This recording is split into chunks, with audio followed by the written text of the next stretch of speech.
scooting back and forth, is she out there? She's right here.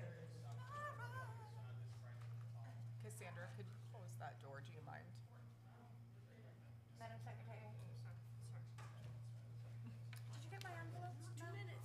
You ready? 2 minutes. No, it's not 2 minutes. We have 7:30, 7:28, according to cell phone time. Everybody works on cell phone. You go down. 7:28. Never mind, Tara's We gone. work on that time. Everybody's wearing green. Is it the socks that I got?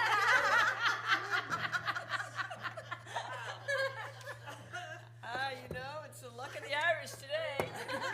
Green. Must have been the socks. I've been waiting to do that all day. Actually, I wore high waters at work today with my socks the whole day. I pulled down my pants just because it's a Board of Ed meeting. Well, pulled down my ankle. Wow. I didn't pull down my pants. You know what I mean? I know. It's on record. Rephrase that. Right. Okay. We are on, by the way. We're missing. We've been televised this entire time. No, we have another minute. No. You your didn't push the sock- button. Yes, yes. I hope everybody enjoyed my socks. I like your size. You got your envelope, thank you. It's great size. Use it, right? Okie dokie. I have 7 o'clock.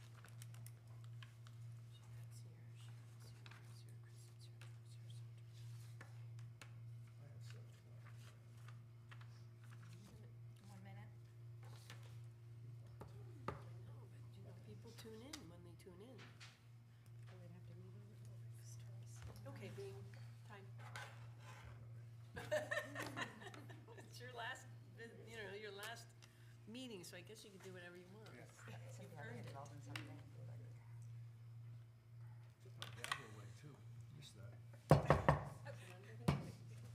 Doesn't even have a gap. I'd like to call the October 10th, 2023 meeting of the Winchester Board of Education to order at 7 o'clock. And we will begin with the Pledge of Allegiance. Allegiance to the flag of the United States of America and to the republic for which it stands, one nation, under God, indivisible, with liberty and justice for all.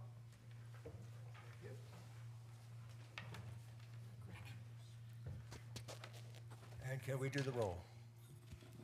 Tara Sunday. Renee Waldron. Nora McCarsky. Doug Fettinger. Melanie Brady Shanley. Jeanette Broder. Sandra Strubar. Cheryl McGlynn. Tori LaVetri. Okay, agenda review. Do we have any additions or changes?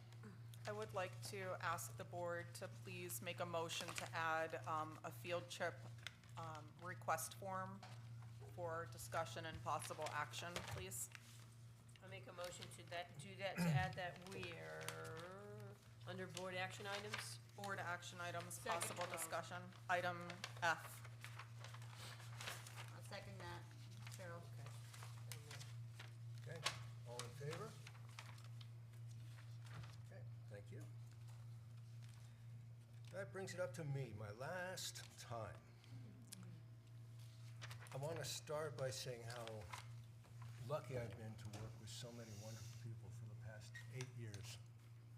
Every one of you has brought something special and unique and valuable to this board.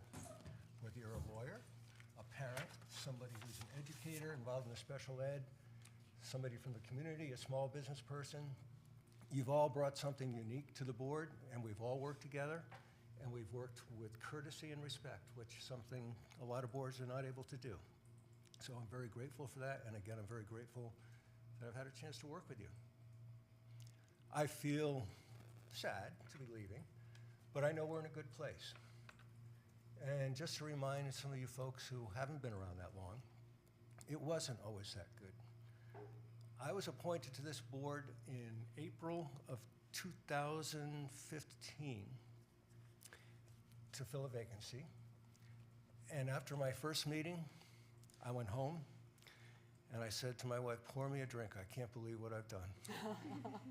What I didn't realize when I applied for the vacancy was that what passed for sport in Winstead was coming to the Board of Education meetings and hurling insults and accusations at the Board of Ed for a long time. It was not pleasant. Our then superintendent had the bright idea of using a timer to time everybody out at 3 minutes, and that didn't go over very well. So it was not a comfortable time, and I really regretted at first that I went for that appointment. And in fairness, there was a lot to complain about. Our student performance was not great. Our special education program had just been audited by the state, and there were too many deficiencies to count. Some parents were contemplating or about to go to due process and sue the town or the school because they felt their children with special needs were not being dealt with appropriately. Our buildings were shabby. One of them had been underwater not too long ago and earned us a little national recognition for mold and mildew illnesses, which was not pleasant. And our finance department, for some reason, we'd gone through a number of financial directors over the last few months or years, and everyone seemed to be a little less competent than one before. So our whole bookkeeping system had deteriorated to the point where it's nothing more than little scraps of paper scattered around the business office with notes and numbers. And one of our board members spent her days in the business office trying to make some sense out of it. So that's what I landed in April. In July, the hammer fell. The state said, that's it, we're taking over. And they did. Unfortunately, the person they assigned as a receiver didn't show up for a few months, so we were sort of in limbo. Didn't really know what was going on. And when he did arrive, he didn't spend a lot of time with the Board of Ed. He basically sidelined us. He did make one decision, which I'll talk about a little bit more, and that is that we had an extra school building, in his opinion, which was right, and he opted to close the Hinsdale School and keep Batchelor open because he felt that was the better choice. And honestly, since Hinsdale had been underwater, it probably is an understandable decision. But we really didn't see much of this guy, and finally, we got a new receiver, Freeman Burr, who was much better, and things started to improve. Nancy O'Day-Wierick had joined us a little bit before that. She started out as a temp, and then she became full-time and started to make some sense of our finances. Seamus came and started to work his magic with special ed and start to reconstruct a special ed program. Of course, I think you were fairly new right then, right? And so things were starting to look up. And when Freeman became our receiver, he really brought a lot of resources from the state to bear for this community. He brought in money, he brought in training, he brought in curriculum materials. So we started to really see some improvement. And then finally, he said, you know what, you guys, you're ready to fly on your own. Your first decision is to choose a superintendent. And we did, and we chose very well. Thank you, Melanie. We have gone leaps and strides since that moment, and I could spend the next half hour telling you about all the good things that she's done, but you know that already. You know what she and her team have accomplished in this school. So I don't need to go into that. But I want to tell you that when I was in her office a few days ago, there's a plaque on her wall. And the plaque reads, stay positive, work hard, get it done. And if that isn't Melanie, that's Melanie all over. And I think that's what she's brought to this community and this school district, that, yeah, you know, you've got to have a positive attitude, and it's only going to happen if you work hard and you got to get it done. There's one other expression that I'd like to tell you about that, I have to tell you a story about it first, though. When I was on the school board in Bethany, I had a good friend named John who worked for a fairly large corporation. And he and I spent quite a bit of time together, and he was getting very nervous. I asked him, what's the problem? He said, well, I've got my annual performance review coming up, and I'm a little concerned. So we talked about it, and the day after his review, I called him up. I said, John, how'd it go? And he said, well, they were pleased, but not satisfied. And I thought, oh, that's interesting. And the next year, same thing happened. I said, John, how'd it go after his review? He said, pleased, but not satisfied. And it occurred to me and to him that that's kind of a culture that requires you to continually ask a little bit more of yourself and get better and better. And that's where we are now. We're pleased that our scores have gone up for our kids, but we know they're nowhere near what they need to be. We're pleased that we passed a referendum for a school building and that we got a budget passed, a pretty hefty increased budget, and we know that that's good, but we also know that they were pretty close margins, and we have to really do a better job of reaching out to our community to get the more support that we're going to need in the future. And I'm personally pleased that we've done a lot with early childhood education, because I think that's something that's very near and dear to my heart, and I believe it's the key to success in education. But there's so much more we need to do for our young kids who show up on our doorstep with more problems than we can imagine that they have to go through. So we have a lot of challenges ahead. I feel good because I feel like you guys are going to take this to the next step. And we are pleased, but we're not satisfied, and I know you folks are the ones who are going to take us to the next level. And I love this town, but I know it can be better.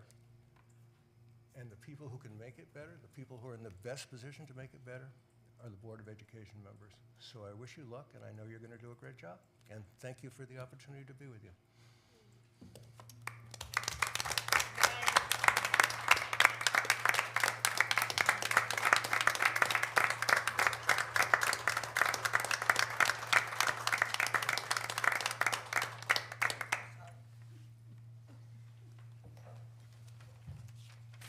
So moving on. What's this? What's this? So this is called Board of Education Acknowledgement, where you get to just sit here for a little while. All right. So I'm gonna ask Renee to come over and join me, if you would, please.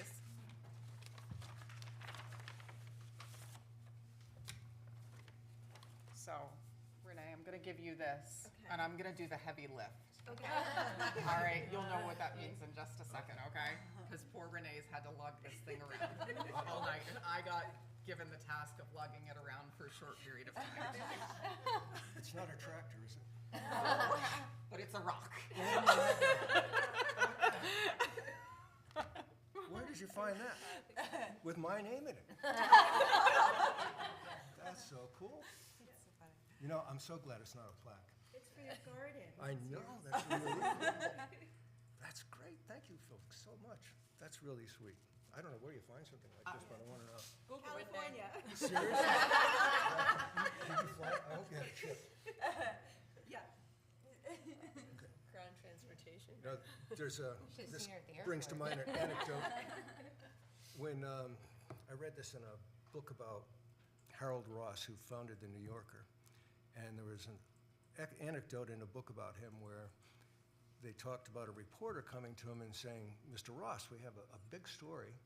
Admiral Peary has brought back a 68-ton meteorite to the city of New York." And all Ross could say is, "Geez, I hope they're expecting it." So thank you very much. Extremely heavy. That's very sweet. So I know we all have words that we would like to share, and I want to, in general, thank those members of the Board of Education that will be departing here in the next month for your service and your commitment to this board. Your friendship, your guidance, your ability to just listen and to provide feedback is invaluable and has been invaluable for years. And I truly appreciate, your guidance and support along the way. It has paid our community dividends, it's paid our students and our staff dividends, and your service to our town and to our children does not go unnoticed. So truly a blessing and just a thankless sometimes commitment, and you do not get thanked enough for all of the time, energy that you give to the job that you do here. So for those of you that will not be rejoining us, a true thank you from the bottom of my heart on behalf of the staff and students of Winchester Public Schools.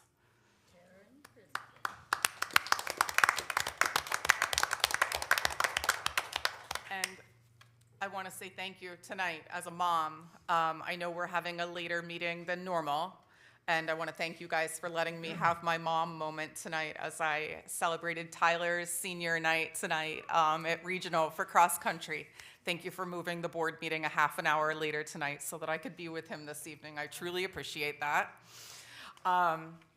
And as I lifted that rock, Doug, you know, I had other things in my head I wanted to say to you, but you've truly been, no pun intended, but a rock for this Board of Education. And you and I sat in my office last week, and there's not many things that move me to put tears in my eyes, but your leadership, your commitment to this board and the time and energy that you've given over the years is bar none unprecedented and unmatched by any other individual.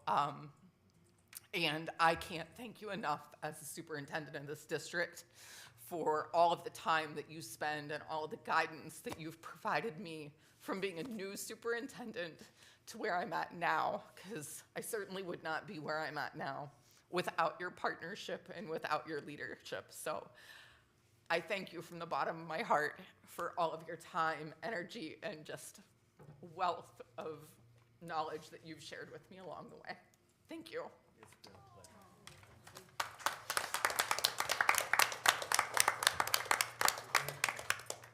I can only say that I do what any wise person does. When you see things are going well, you step back and get out of the way. And you're a force of nature, Melanie. I just let you do your thing. So thank you all. You're very kind. I appreciate it. And you two are going to be missed too. Would Kristen or Tara like to say anything? What do I do first? Oh, no, really.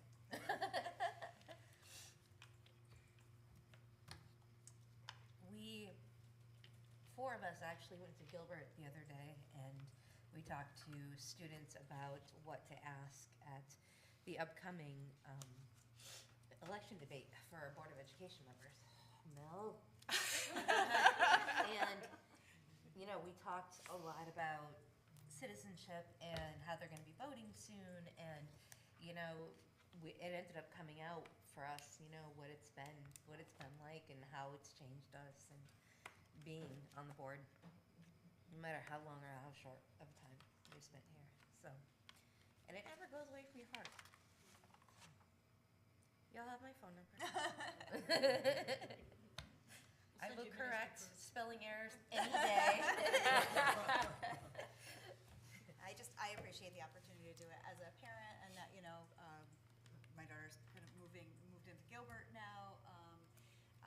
But I just, everybody here is so unique, and it's just been really like a pleasure. I, you know, just gotten to know everybody in like different ways, and I just feel like this board has worked in unison much better than anticipated, right? Than I anticipated. And Doug, without a doubt, I mean, like I don't know much about ships or sailing, but like you would be the rudder, right? Is that correct? Like even keel, I don't know. But everyone that I've spoken with, you know, regardless of political affiliation or whatever, really seems to think that you have such a calm presence, and you just bring such a sense of peace, and just, you know, you give everybody a fair listen, and so I think the rock was a really nice metaphor for your role on the board. And thank you as a parent, thank you for just keeping the kids first, really, at all times, and as a taxpayer for your fiscal responsibility, and just kind of thinking of this as a household budget. And so I honestly, everybody here, you know, it's been a really nice experience. And yeah, being at Gilbert the other day, I was like, oh, guys, I just want to do this again now, you know. But no, I'm sure that you know, thanks again, you know, for thinking of me when the opportunity arose. So, and in case it happens again, and like, you know, there's any vacancy in the future. Thank you. So, public Anybody, a member of the public would like to speak? I don't have to read the whole thing, do I? Ally Cassidy, 111 Torrenford Street. I'm speaking on behalf of the Gilbert School Corporation, and I want to thank Doug as well for his many years serving on our board. You've been guiding to me. Our open communication, I've definitely appreciated. You've served on many of our committees. You know, we've talked about solar and roofs, and I don't want to talk about roofs. But your guidance and all of your support has meant the world, so thank you. I wish you all the best. Thank you, Holly. Thanks. Okay. We have a consent agenda this evening with 2 items on it, minutes from the September 12th meeting and the September 25th committee meeting. Is there a motion to approve those? Sandra, Sandra, I'm second. you're the second? I'm the second. Okay. Any discussion, changes? All in favor? All right, thank you. Okay, who knows what's going on at Gilbert? Gilbert, yes. I missed the last bit. You were there. Oh, you did? Oh, Well, I didn't even notice. I hope you didn't. Sorry. No, I was there. We did continue to talk about the SRO versus the other. ASO. ASO. And so that's still kind of in the works, and so Greg is gonna be talking to the chief of police and so forth, and I know they've had some, I think they're still looking for police officers, but I don't know where that is. And then also, we met some of the new staff that were hired this year, so that was nice. So they've got a lot of, wonderful staff that they've hired. Some people right from Winston, so that's good. Overall, it was a pretty good meeting. And I did also go to the Gilbert School and speak to the students along with Sandra and Tara and Kristen, and that was a really fun experience. So I am really looking forward to that debate with the Board of Ed and kind of seeing that. That'll be fun. And When is the debate? Yeah, when is that? so it's this Thursday at 7 o'clock. Correct me if I'm wrong. Is that right? This Thursday, 7 o'clock? It's right there. Yes? It's correct. And then next Thursday is the Board of Selectmen debate at 7 o'clock. Okay. Yes, right? Right. Yep. Do we have, what are the dates on that? So that's the Thank you. 12th. 12th and 19th. 12th or is it 19th? 12th and 19th. 12th is the Board of Ed. Okay, yeah. Oh, that's right. Yes. But there was some interesting, and you brought up the ASO and SRO, and the students voiced their opinions on a lot of things, from lunches to armed guards to a lot of things in that meeting, and it was really great feedback, and I'd be glad to pass it along to everybody else here, but students, for the most part, do not want armed guards, high school students. I was shocked. So it's interesting that they're old enough, little kids may not understand the concept, but at the high school level, their opinions, understanding, and ideals really need to be in the first, right in the front. So I really hope that gets taken to heart and, the kids are involved in that decision. Okay, thank you. We have one item of correspondence this evening.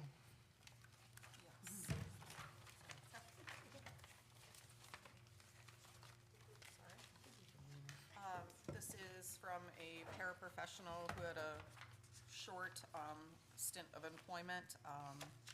Her employment was only a few days, so she is no longer accepting employment within Winchester. Okay, thank you. So that brings us up to your report, Melanie. Yes, so superintendent's report for October includes, under instruction, our Science of Reading team attended our first full-day professional training in Rocky Hill. Our students have taken their first round of iReady assessments in reading and mathematics, and they are also fully engaged in utilizing their Pathway program, which is the intervention program associated with iReady. We're really excited to report that the students are begging to be on their Pathway program, both at home and at school. They are enjoying it. We walk into the classrooms and they're so excited to be on this program. And it's right at their level. It is purposely aligned to where they're at. So it's great that they are really, truly buying into this. So The individually it's- paced and. it's paced exactly to where their area of knowledge is, and it fills their individual gap in both reading and in mathematics. So it's fantastic for them. We have held several paraprofessional interviews. Staff members participated in the most recent CPI training, which is our nonviolent crisis intervention training. Students have started to participate in talented and gifted programming for the 23-24 school year at Pearson. Parents also participated in a meeting outlining the program expectations. Staff members have participated in several attendance meetings to ensure that families are aware of the importance of daily participation at school. On Constitution Day, students learned about the development of the Constitution. Students in 5th and 6th grade participated in a school-wide presentation from Scott Driscoll on internet safety concepts. Hinsdale and Pearson School each held curriculum nights. Both schools had high levels of parent participation. On Wednesday, September 27th, we held building walkthroughs focused on certified staff members. On Monday, October 2nd, Hinsdale held their literacy night. All students who participated received a book for their appropriate age level. And on Thursday, October 5th, Pearson School held an informational meeting for parents regarding the drone competition team and our ski club. Under building operations, I had one bus stop to review for safety. And that situation has been resolved. I participated in the health and safety meeting with State Department of Education and Department of Public Health, and that was regarding COVID protocols. I've been reviewing financial information in Nancy's absence and learning actually a whole new side of our finance system that I did not have to be privy to before. Our team has been working on grant writing and reviewing a few upcoming grant applications. Under leadership, I've participated in 2 CAPS teaching and learning meetings, attended school law updates, reviewed all of the 23 legislative updates, participated in the September 23 Alliance meeting, participated in 2 CAPS area chair meetings, hosted the Citizens Academy at Pearson on October 4th, which I do want to speak a little bit more.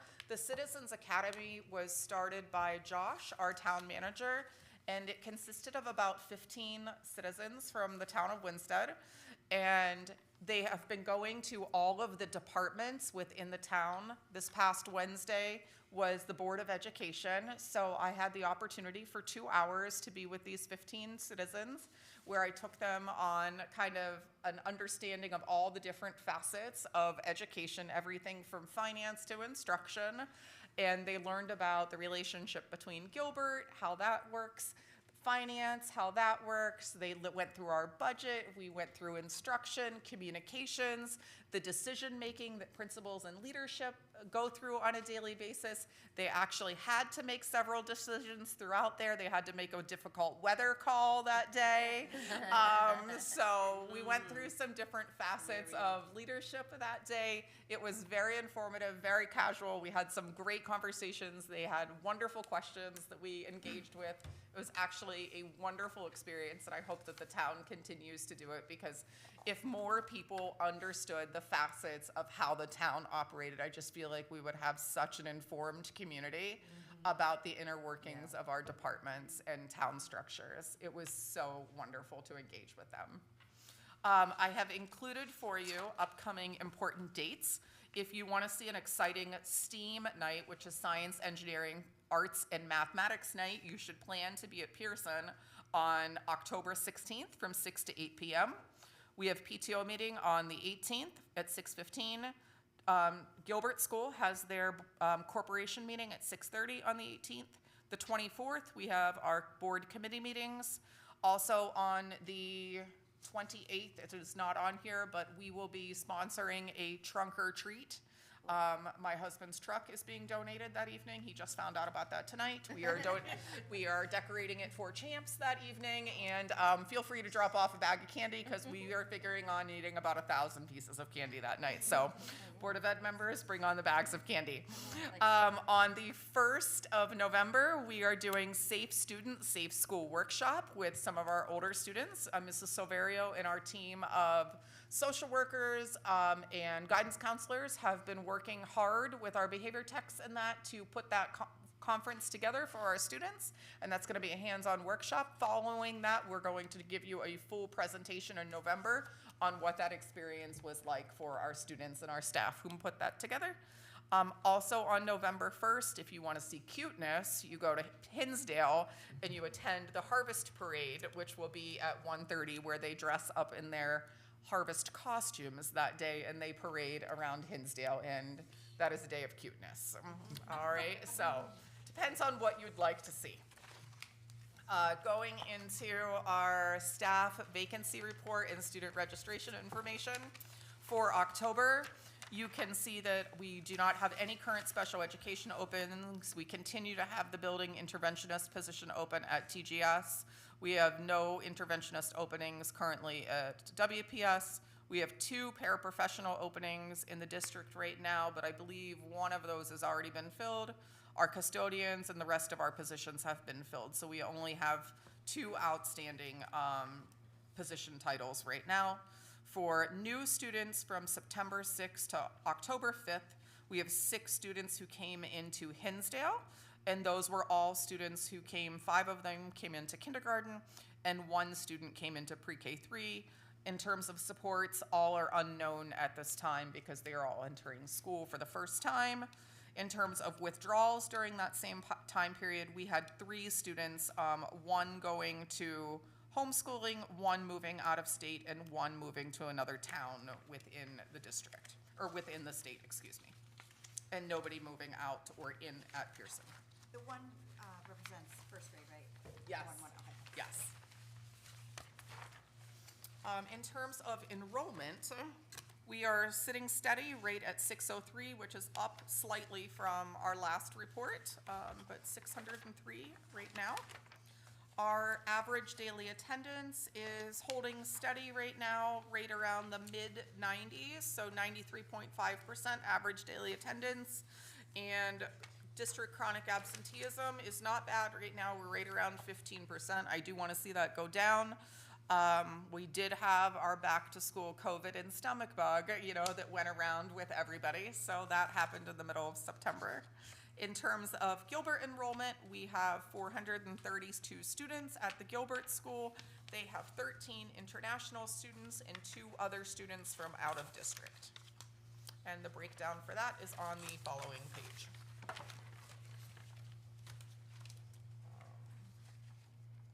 Would you like me to go into, I think it's finance next? Budget, yeah, please. Okay, and last but not least is our finances. So if we look at our first quarter report, we have right now as a projected year-end balance, $7,297 in the town appropriated budget. Town support for education looks like it's gonna be about flat. Right now it's showing a deficit of $132. I'm sure Nancy will equal that out. Non-lapsing fund looks like it's going to be about 206. That town capital funding was the money that was set aside for the Gilbert roofing project. They have $190,000 on the roof that they have expended, which has been receipted for, so that's closed out on that receipt. There is $10,000 that was not receipted for out of that roofing project that was unaccounted for. And then in terms of grants, it looks like we're projecting a year-end total of $104,000. For right now, we're projecting a balance of $328,000. If you'd like to see the breakdown of that, you can see that done by object code under the appropriated budget on the next page.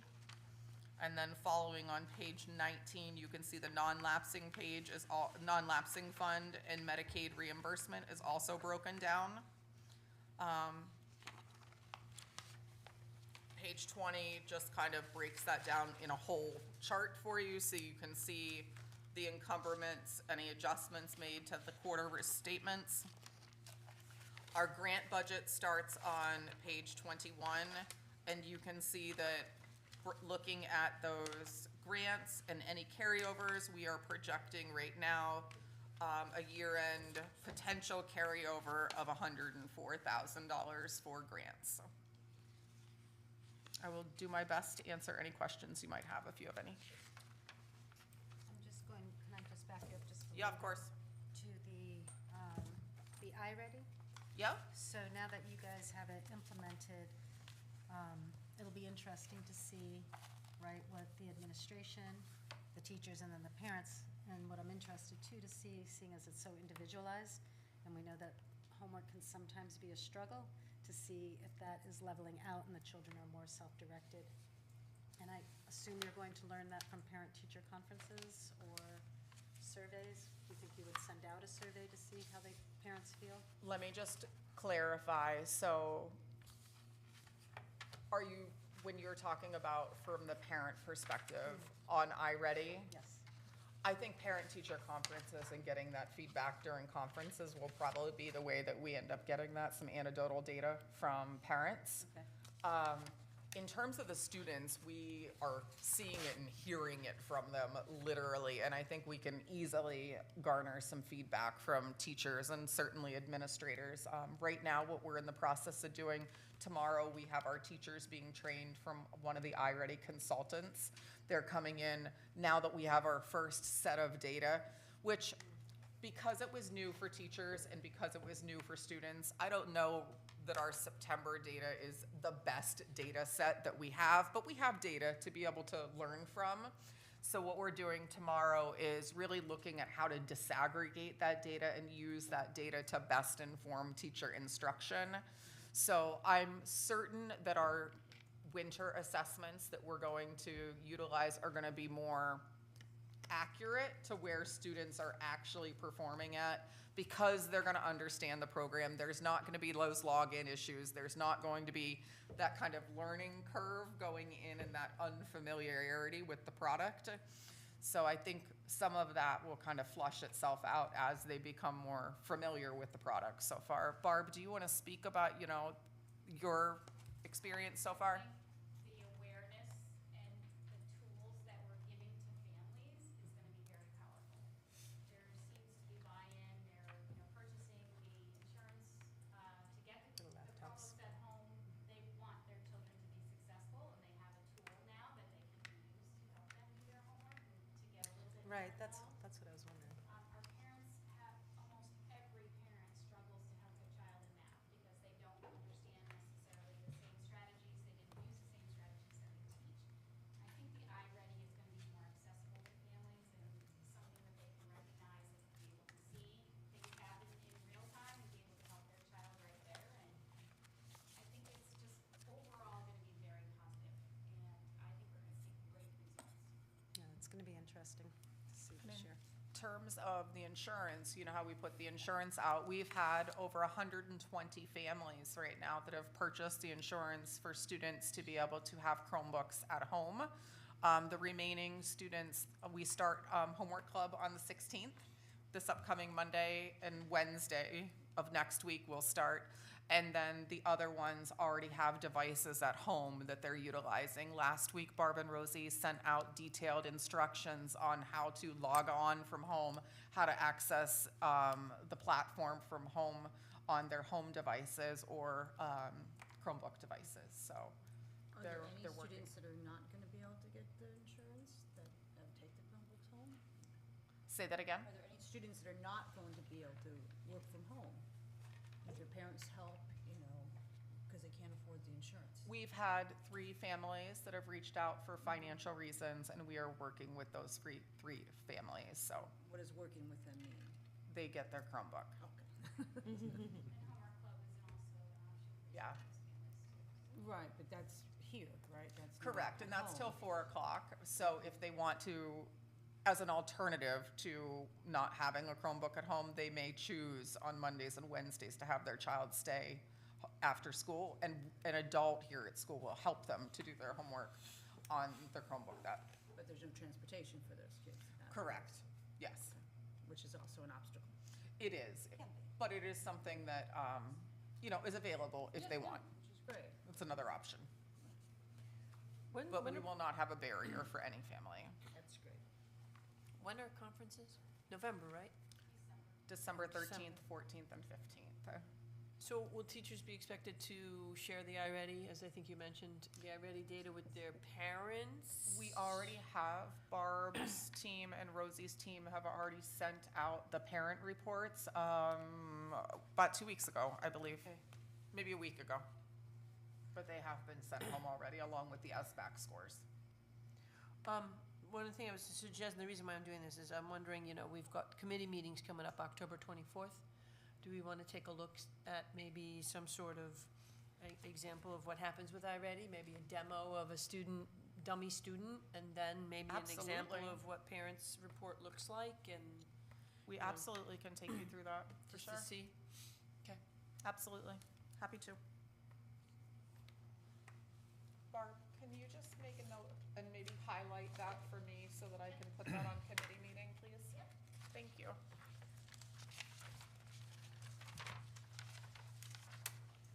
Any Any other other- questions? Okay. Jinx.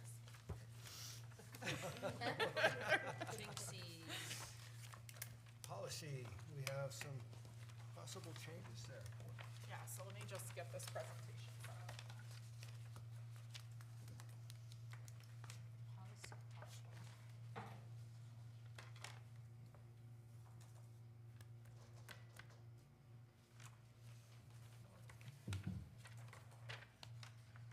That's pretty good to see. Yeah, I had it on earlier, maybe it needs to be returned on. Button. Doug, underneath, see that red button? There's a power button, can you just hit that little button underneath? Underneath, re-up, Thank you, right there. Perfect, thank you. Is that one gonna work too, or just this one? No, just this one, I couldn't get that one to work earlier.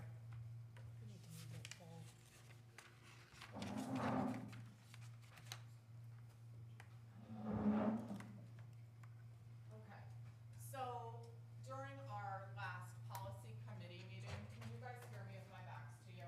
Okay.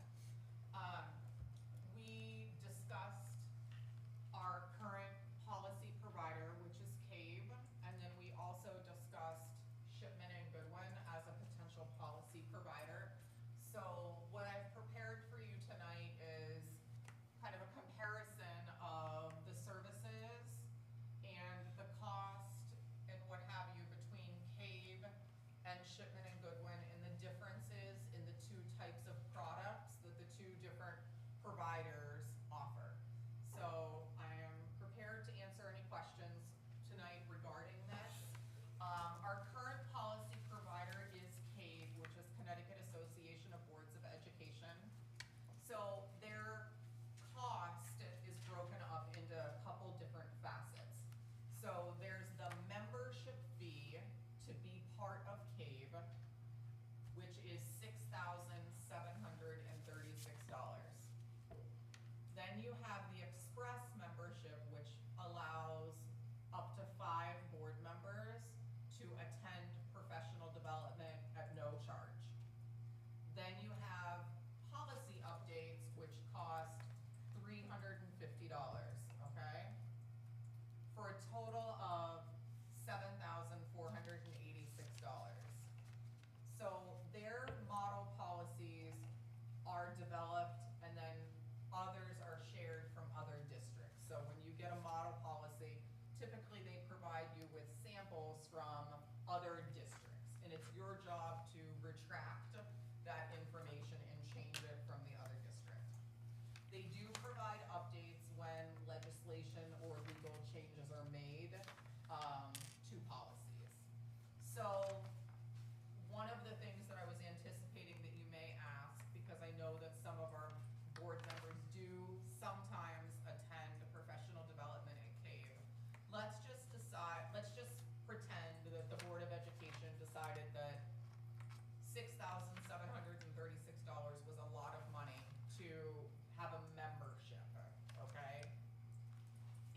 decided that, you still would be able to participate in CAVE training. We would just pay for the training that board members would like to attend. So let's just say a training might be $150 for a non-member district as opposed to free. So based upon the number of board members that have gone to trainings, I would estimate that our amount that we would invest in that on a yearly basis would be about under $1,000 based upon the number of board members that typically participate. So depending upon what the board determines tonight, our PD commitment, if you decided to go this direction with CAVE, could be in the ballpark of $1,000, depending upon the level of interest from the board to participate in professional development put on by CAVE. They also do have free workshops and And they're all webinars. free. Right. And they also post a lot of their webinars online following the presentation. Melanie, is the 7,400, sorry, Oh, no, yeah. But, is the 7,400 one time done? no, that is an annual fee. Okay.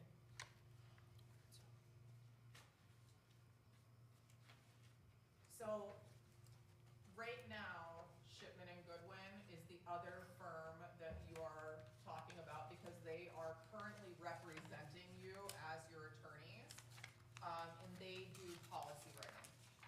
The other large-scale educational firm is Pullman and Comley, and they do not do policy writing. They are not a policy provider. So a lot of Pullman and Comley's boards that they represent use Shipman and Goodwin policies because Pullman and Comley do not provide policy service. So, however, Shipman and Goodwin is our board levied attorney. So theirs is done a little differently. So you buy the first year subscription for $4,000, which includes a package of subscription, a package of policies.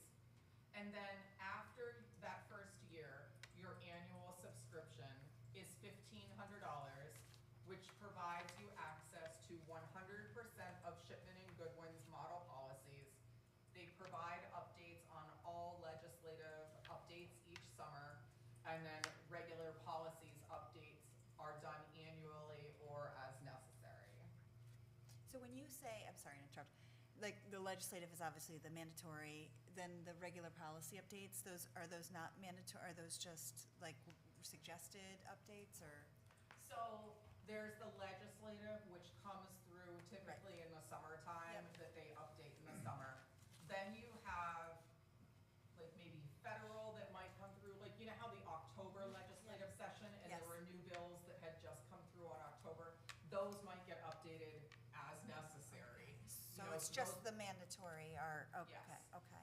Or if there's a sweeping change, you know, like they updated the bullying law Right. to include SEL teams. So there might be like a sweeping change that comes through that they have to update. So like, but other, like, I know that is one of the benefits of CABE is the, like, they have suggested, you know what I mean, that aren't necessarily like the by law, right? They do some other, I don't think it's like super up to date, but I'm just saying, does Shipman and Goodwin do that as well, just the? They have every policy known to man in their model policies. What is required is what is part of that initial policy package are your required policies that every Board of Education has. Then it is your job to determine, in addition to that, what policies do you want in addition to that?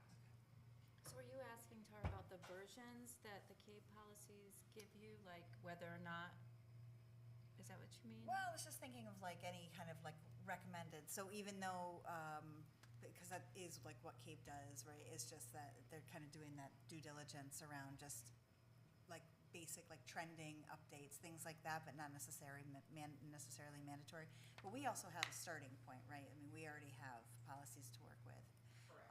Okay, so, So maybe just in short, how would this look different to the board after it starts? I'm gonna And show you'll do the you pros and cons. what I've started here, Okay. some work.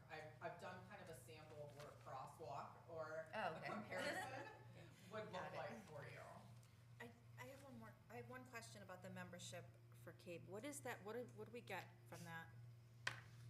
So, $6,700 it's a a year. membership.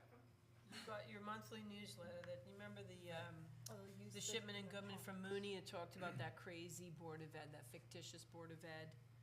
Okay, so we That- get the That newsletter. newsletter, Newsletter, the you can legislation blast. little packet. They do some advocacy work And at the PD. legislative office.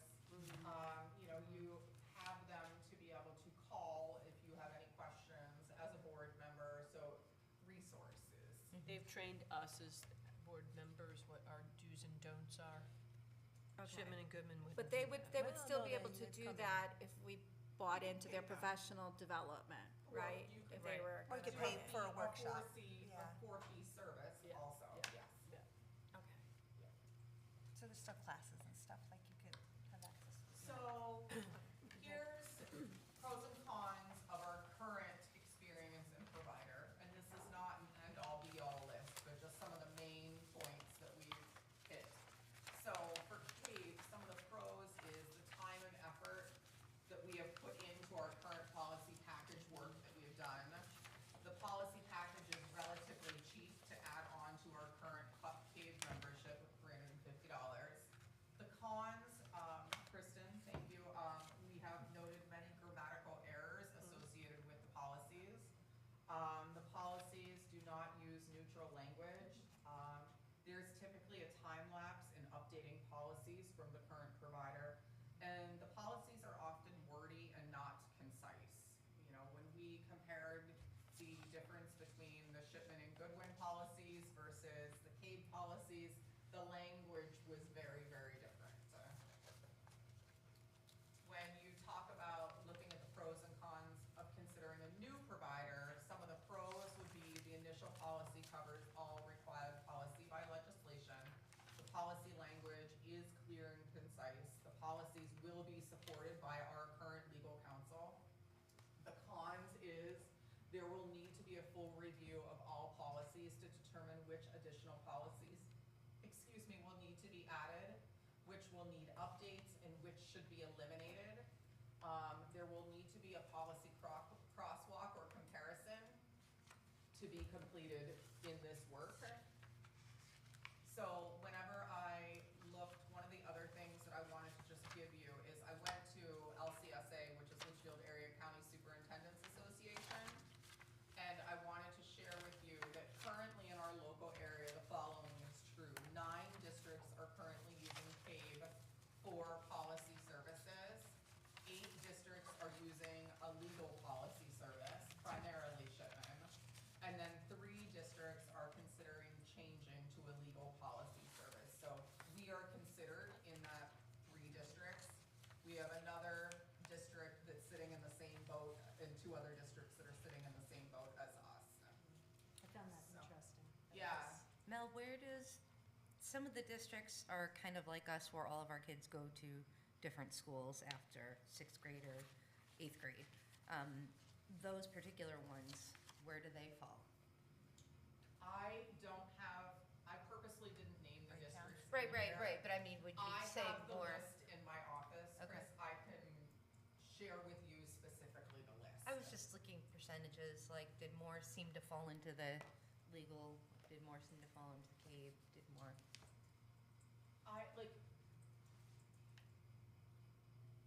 It's pretty split. Okay.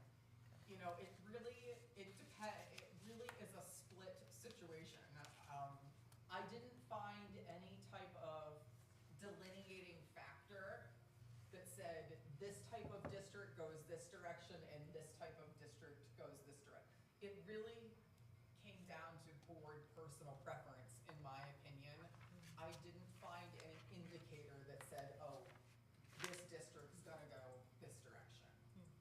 Mel, on the legislative updates that Shipman says they would do, CABE typically mails to us our individual homes, a book, a blue book. What would Shipman present? Do you know? So Shipman would email us the updates in a policy package, like an emailed version of what policies need to be updated, Is that what you're asking? when they So- need to be updated. So CABE talks about, what it's advocating for. That's their legislative information. Yeah, we're not gonna get. That's more different like than things to policy. watch though, right? I mean, Right, isn't it's like that- a heads yeah. up, this is coming. Yeah. This is what the legislative body has done. Oh. That's, yeah, We're going And they won't that's- do that, will they? They will not provide that to you. I mean, you could follow that on their website Website, yeah. by choice. CABE's website. Yeah, they Yeah. have that available. You could probably follow that if they're on like Twitter or Facebook. Yeah. The other thing is, like, I belong to CAPS. CAPS has a huge lobbying body, and, like, CAPS usually aligns with CABE and will lobby in alignment typically with CABE. So, like, I typically, and I serve on the legislative committee for CAPS, so I'm typically You know pretty- what's happening. well, I pretty much know what's happening in terms of what legislation is on the forefront and what legislation we should be aware of. So, Forecasting, because sometimes that's a Yeah. forecast. Yeah, like those monthly emails they send us and Cape so I sends. do feel like if you were to decide to go a different direction, I do feel like there are other avenues in which we could continue to be informed. Yeah, I think that's on their website too. I think they flag like the upcoming legislation to watch. It just may take having to make the initiative ourselves instead of coming into our mailbox where we can look at it or Yeah. delete it or whatever. Yeah. In terms of the cons, it says there will need to be a full review Yep, in this whole thing. Why do we need that? so I'm gonna show you why we're gonna need that. So this is I'm gonna try to blow this up a little bit for you here so you can see this better. So what I've started to do, and this is just a sample.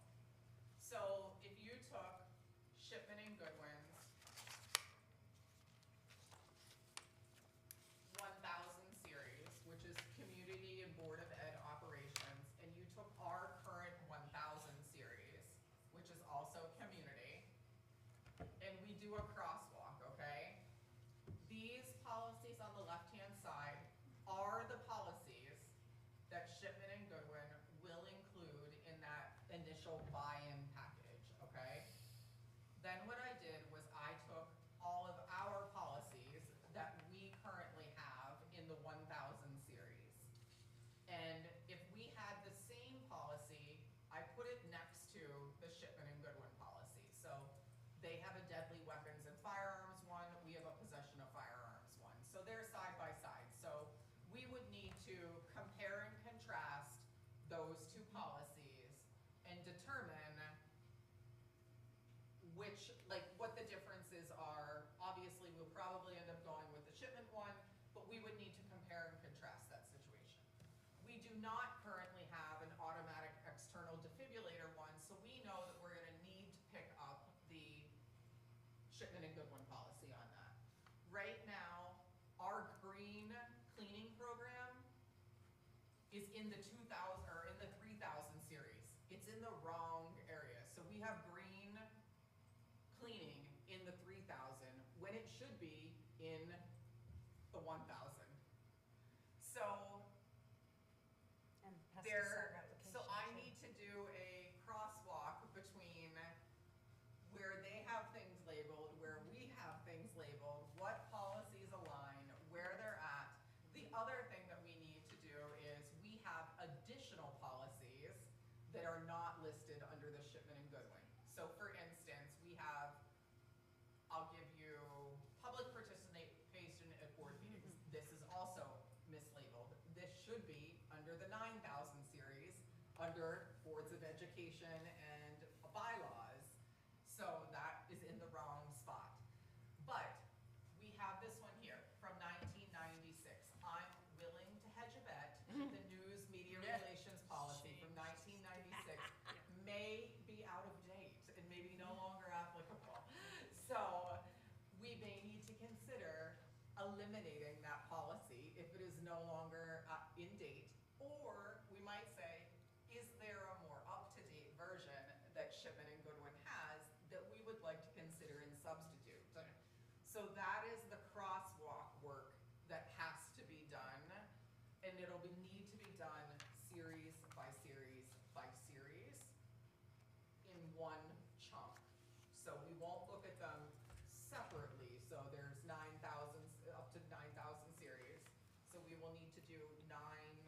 series of this work, which I would do for you and So the bring it to policy. The 1,000s go, the 2,000s go, 2,000s go, the 3,000s go. And you would do most of the I crosswalking? would do the crosswalk, because I think this is some work that if you put too many hands Yeah. into this, I think it could get a little messy. So I would bring it to the, policy committee for presentation, and then the policy committee could yay, nay, and then Or change make it- language? change language.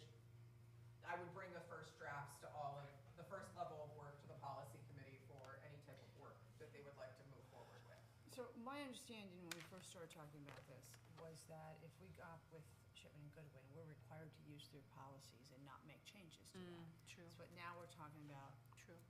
opting to take it or not take it or make changes. Is there more information you've received from them about that? So you say more about that. So the language Yeah. in the policy, they prefer Right. you to be able to maintain the language in the policy. They have said that if there is a mechanical change or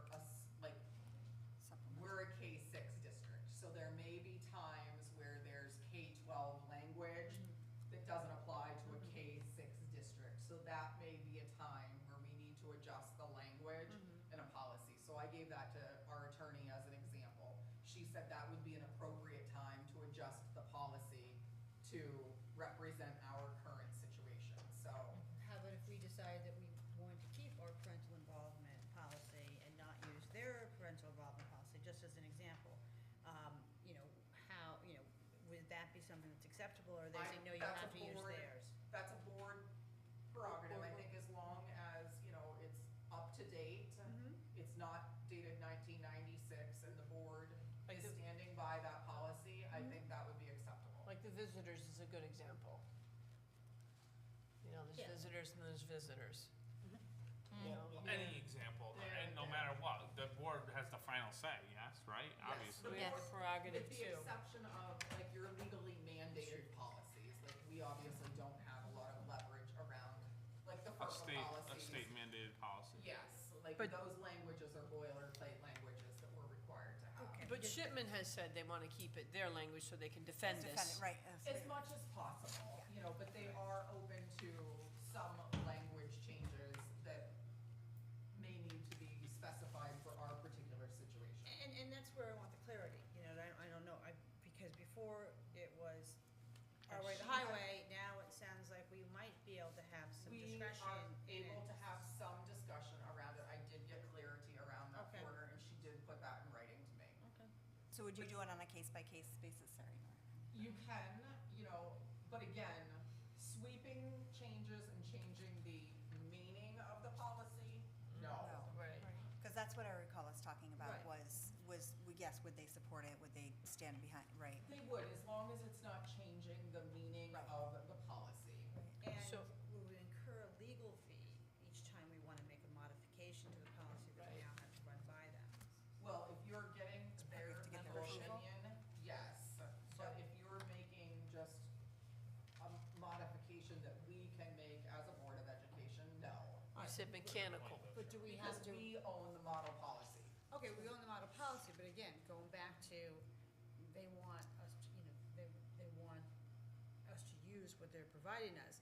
Do we have to run by any modifications to No. them unless As we long want as the you're not legal making opinion? a sweeping change that's going to change the meaning of the policy. Do you mean to get the green light for their Like, if you're support? changing, I'll give you an example, like the marijuana language or, you know, hallucinogenic language inside of a drug and alcohol policy.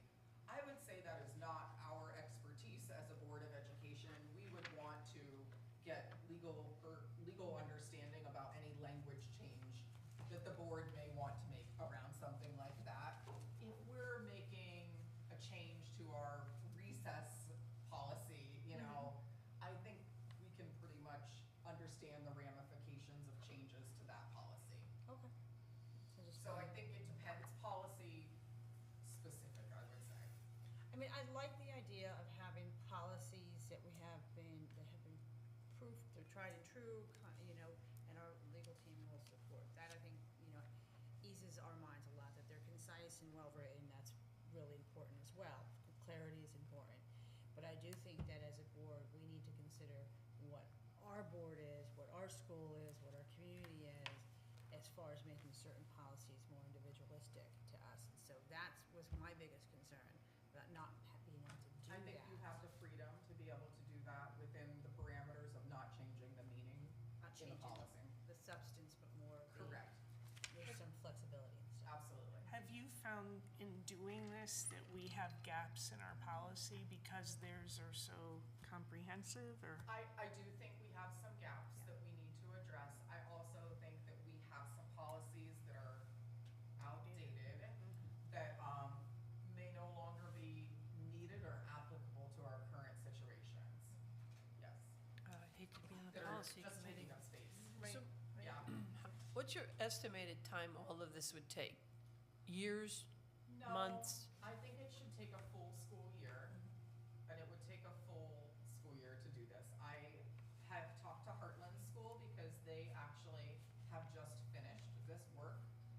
They had a situation where they had a lack of policy and outdated policies in the district, and they went with Shipman and started with their base policy package. And it took them a full school year to be able to implement the policies that they needed. And they also have, not a district that is a full K-12, so in some cases, they did have to alter policies to represent their grade span.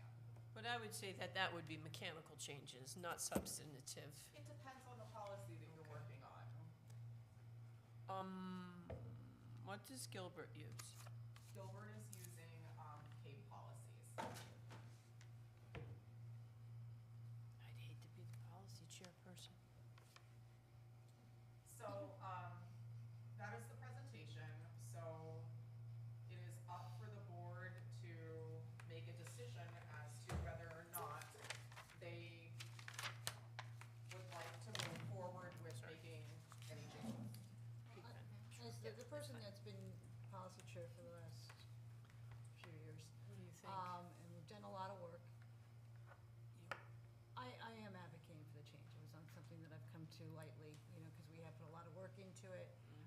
We have tried to make the policy ours with the ability to, if we have the ability to decide which policies we want or how we can want to change things, as long as we're sticking to the legal requirements and framework that we're required to substantively, that was really a turning point for me. So I would advocate for this to be, for us to switch from CABE. We have not been happy with their turnaround time on new policies. We have not been happy with how it's presented, the language. It's actually required a lot of work for us to fix the new proposals they send us. So knowing going forward, if we're with Shipman and Goodwin, that the policies are going to pass legal muster, they're going to be well-written and clear, which is important, but we still have some flexibility, I would advocate for us to switch. And I think it's a cost savings too. I would honestly. agree. I would agree. Are you making a motion?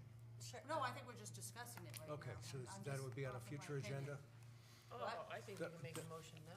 Well, we can make a motion, I didn't know if anyone else wanted to discuss it. I, No, I just also wanted to point out that Cheryl, thank you so much, because you've been a really good leader in the policy, the committee, and you've done a significant amount of that work and made it, I know me as a member, made it really easy for me, and I don't know how anybody else feels, but I just want to thank you, because it's pretty time consuming, I can imagine, because you come ready to those meetings and you provide really good guidance and you have good insight, perhaps because of your expertise in that area, but also just you're like super organized when you come in, so I just want to say thank you, because Thank you. you made it easy. All right, so does anyone have, I will make a motion if there's no further discussion. I'll make a motion, yeah, go ahead. Motion to switch to a legal policy provider between Shipman and Goodwin. I second. Mel, what's your opinion from a superintendent perspective? Well, she's been pushing these people for months. Well, she's done, she's already knee-deep, so she's seeing what this is gonna take to change. There and- is work ahead. I will say, though, it's Our policies guide the decisions that I have to stand by in the district, and it makes my life really easy when we have policies that our legal team supports and understands holistically. So anytime our legal team is supporting policy and understands it intimately whenever I do have an issue that involves policy, makes things a lot smoother, and they're not having to say, like, Mel, send me your policy, because that is a question that I frequently get, is I need to understand what policy you have, because then that takes time for them to review the policy, to understand if there are any concerns in that policy, and then how to assist me with that situation. Much quicker phone call, sure. Yes, it should be. Yeah, less And than. it's in their own best interest to make sure that that policy covers the board, being that there are legal representation too. Yes. Yeah. I know it's been an overwhelming and ongoing thing to look into the policies and update them, and we're kind of taking things by smidge and coming up with, like, okay, we want to make language neutral. We want to take the ones that are still back in the 1990s and update, like, we've been kind of cherry picking, trying to get the worst of it and pulling it up. And this may be just, do it once, do it once, do it all the way through, and you've got a guide if you're doing each series. So, I mean, I can't say enough, as much as I've enjoyed redlining and writing things up. I would hope for you guys and for the future that could be something you don't even have to think about, or very minimally if something catches your eye. Because, I mean, you've taken all the policies from however many years of Board of Education, and and it's interesting when you look back to those ones that are 2000 or 96 or even 2010, and you're like, wow, that's what we were doing back then. That's what we were dealing with. That was our language. That was our train of thought. That was our priority back then. And bringing everything up to date, which would be pretty fantastic. I mean, I'm not gonna lie, that's a lot of work. God bless you, Cheryl. Listen, we'll take a dog any day. Any other comments? I would just say, not that I'm really engaged in policy, you all know that, but I've noticed that it seems like the quality of the work that CABE has been doing has deteriorated. It's the clarity, the punctuation, the grammar, and that's a lot of time you guys put into correcting those things, and your time is valuable too. So I think if you want to go in a different direction where you're going to have to do a little less work and get a better product, that's probably the way to go.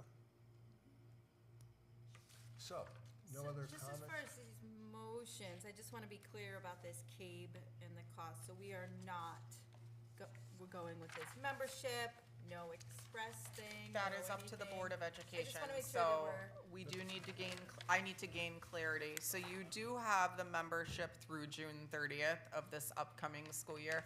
I think whenever it comes to the budget season, the Board of Education at that time should make a decision as to whether or not you continue with the membership, but that does not need to be made tonight. Right, I don't think, Okay, I think we have in place, it's, indicated it's still in place, so Okay. get your PD in right away. But So you have all the services of CABE right now through June 30th. You can onboard any new board members this fall. Yep. with- And then I think after new board members come on, we should really consider what the direction the new board would like to take that membership. Yeah. Okay. Wait, so we're not deciding tonight? No, we're deciding on the You decided on policy. But as far as whether we're gonna keep the CAPE membership, which I anticipate we're not. Okay. But we have the membership paid for in effect, we're not gonna get reimbursed any funds on it if we cancel it, so it's paid for in effect until June 1st. So that's not an issue for us, it's in our budget, it's all prepared. Now, this will be an additional cost for this year's budget. But, I do think it's a worthwhile cost. Again, as, we've all indicated, there's a lot of time that's gonna go into, you don't even realize how old some of these policies are, we're going through them, we're trying to update them, it's, now we're gonna go through CABE and go with your 4 or 5 different samples, which do we want, you know, and then we have to clean up their language, or, you know, so this is gonna make it a lot simpler, more streamlined, but it's still gonna be a lot of work. But I think it's a lot less work than what we would have to do to try to update all of our old policies, so. So you're- so what your we mo- did so far. So your motion assumes we would do this soon, not at the end of the fiscal year, My motion is to change it now. Yep. which means we have an additional cost to our Yes, budget, we which do. we hadn't Right, anticipated. but ultimately, correct, it's going to be cheaper after the initial first year of buying it. Yeah, so if you cover that $4,000 right now, when we budget this upcoming fiscal year, it'd be $1,500 that you would be budgeting. And if you decided, I'm not saying either way, but if you decided not to go with the CABE membership dues for the following school year, that would be less, No, that's $7,400. You would be savings, Right, you know, But the entire membership. that is. that is the $7,400 is the entire membership. That's every year. Yes. That I understand. So you would be saving that $7,400 and you would only be reinvesting $1,500 into the legal policies. It's like pay 1,500 now, save 74 in the front end, and then we're set for the. That's assuming we get rid of it. We haven't voted to do that Right. yet. Correct, that's making an assumption. But That would be really something for the new board to handle. Correct. But Nani, your projected year-end budget shows that in the town appropriated budget, we only have $7,297 to play with. Are you uncomfortable with spending 4,000 of that? I am not at this time because we have legal service fees that we have not really, and they're encumbered for up to, I think, $15,000 and we have not touched near $15,000 at this moment. I'm gonna knock on wood. So I feel And it's comfortable that October. that would be okay. Okay. It might even be in our best interest. These policies are being supported by our attorneys, so. Any further discussion? All in favor of the motion to change the policy provider to Shipman and Goodwin? Unanimous. Who was the second? Nora was the second. Nora was the second on that. Cheryl and Nora, unanimous. Thank you. You got 11 minutes. Right? Turn to pumpkins? Okay, we have one new hire, Yes. which we can acknowledge. Yep, we have Frank Listero. He is a custodian. He's been doing a nice job for us. Great. And under new business, we have a grant and some other things to. You have others? Oh, You got like Abigail. 6 of them. actually, yeah, we have several. 30, 31. Are you missing some pages to your packet? You have to go into the. Oh, well, okay. I thought- All right, we have also Abigail Piscini. She's moving from a paraprofessional into an administrative assistant position. We're happy for her. She's actually doing a great job. Tawan Holmes is a full-time custodian we've hired. He's doing a very nice job, also a parent and local resident. Donata Sherwood, part-time custodian also at Hinsdale School. He is the son of one of our full-time custodians, and he's doing a great job for us. Jennifer Davis, paraprofessional over at Hinsdale, and Samantha, and I am not even gonna attempt to say that last name. I think she went through WPS, didn't she? I believe so, yes, and she is a Lucy's daughter? paraprofessional over at the Pearson School. Morel de Dubois? I believe so. Her name is Lonnie and she has resigned. That is, okay, that's the, okay, that's, What number was that? What she page? was the letter of resignation, so that was a 34. hire. Switch the last name. All right. She's changed the last name. Excuse me on that one. Yeah. So custodial turnover has been pretty high.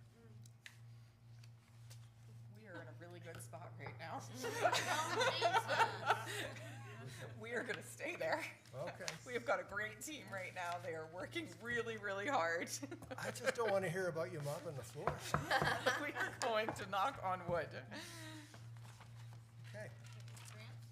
Grants. Yes, so we are applying for our winter wear year-end critical needs grant through Northwest Community Foundation. We apply each year for this in the amount of $1,400, and this is to purchase boots, snow pants, for students who could not be going outside to play because they otherwise would not have appropriate playwear for recess and would be coming in rather cold and wet from being outside. So Can I just ask why you do 1,400 every year? Like it's, the Critical Needs Fund has a cap on the amount Oh, of it it, so we go in for $1,400.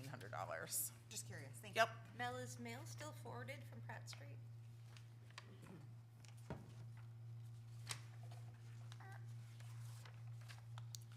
I will make sure that we get that taken care of on that grant application. I did not see that she had put that on there, but I will take care of that.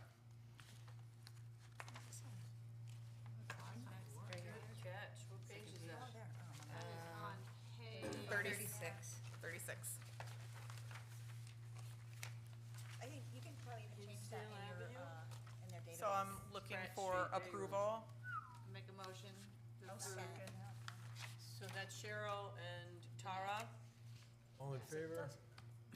Cheryl. Okay, it's unanimous. You can probably change that on your own, too. Unanimous. Okay, what's next?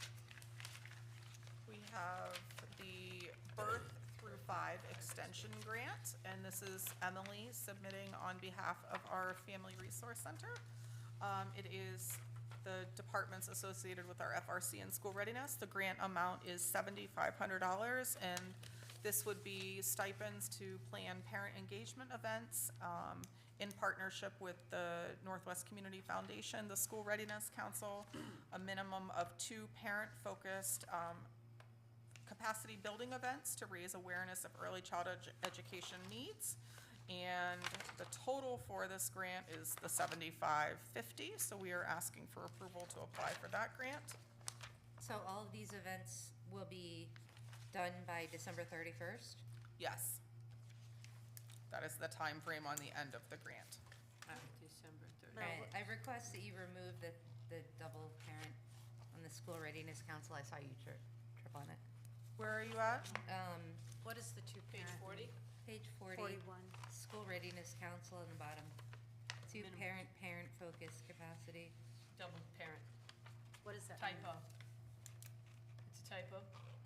I'm looking where you're at. Two parent. It's just a typo. It's just The meaning is double. the Thank same. you. It's not the intent, it's Yeah. just a typo. Just type in Although, how would you say it? A minimum of 2? Melanie, what does, Parent-focused what does the capacity two events. parent-focused capacity, what does that mean, two parent-focused? So 2 parent events. So Oh, parent just two events, events. parent-focused Got it. events. Okay, so events 2 focused- comma, Yes. parent-focused events. Yes. Got it. Okay, wasn't sure what that meant. 2 events focused on parents. Yes, 2 events focused on parents, It could yes. be like how to deal with behaviors or what to look for or something like that. Right, but where I wasn't sure. Instead of like, you know, Where- the kids painting pumpkins, it could be, It's you a know, more parent- parent-focused. Right, Parent training. but it doesn't mean 2 parents. It No, means it's Yeah. not. two, It's 2 comma. parent events. Yes. Is there a motion to approve that grant? Punctuation has I'll meaning. make a motion to. Okay, Jeanette, and a second Second. from Kristen. Any discussion or comments? If not, all in favor? Aye, appears to be unanimous. Thank you. Jeanette and Kristen, okay? And Gilbert School contract. Yes, so as you are aware, at the last Gilbert School Corporation meeting, Tori had come up with a memorandum of understanding whereby several things would be worked out between TGS and WPS. Those 4 things that we've noted here are both the head of the Gilbert School and the superintendent of Winchester Public Schools will share with their respective boards the board packet prior to each board meeting. When possible, the corporation and the WBOE will invest in ways to save money through formal bid processes. Members of the WBOE will attend the Gilbert School Budget Workshop held annually in January, and members of the corporation will attend the WBOE's Budget Workshop held annually in February. So it is my understanding that the Gilbert School Corporation did pass and sign this memorandum of understanding during their October meeting, and it is before you tonight for consideration. So is this just eternal? Say that again? Is this eternal? For this school year. There's no end date on it. There's no end date anywhere.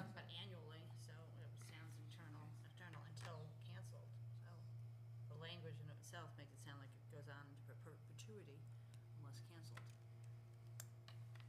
And then number 3 says members will attend to the budget workshop. Number 4 doesn't will the Gilbert Corporation to attend. But I don't agree with will. I would rather it change to may. Or just take it off, just like number 4. Members of the BOE attend the Gilbert School budget, members of the corporation attend the WBOE's budget.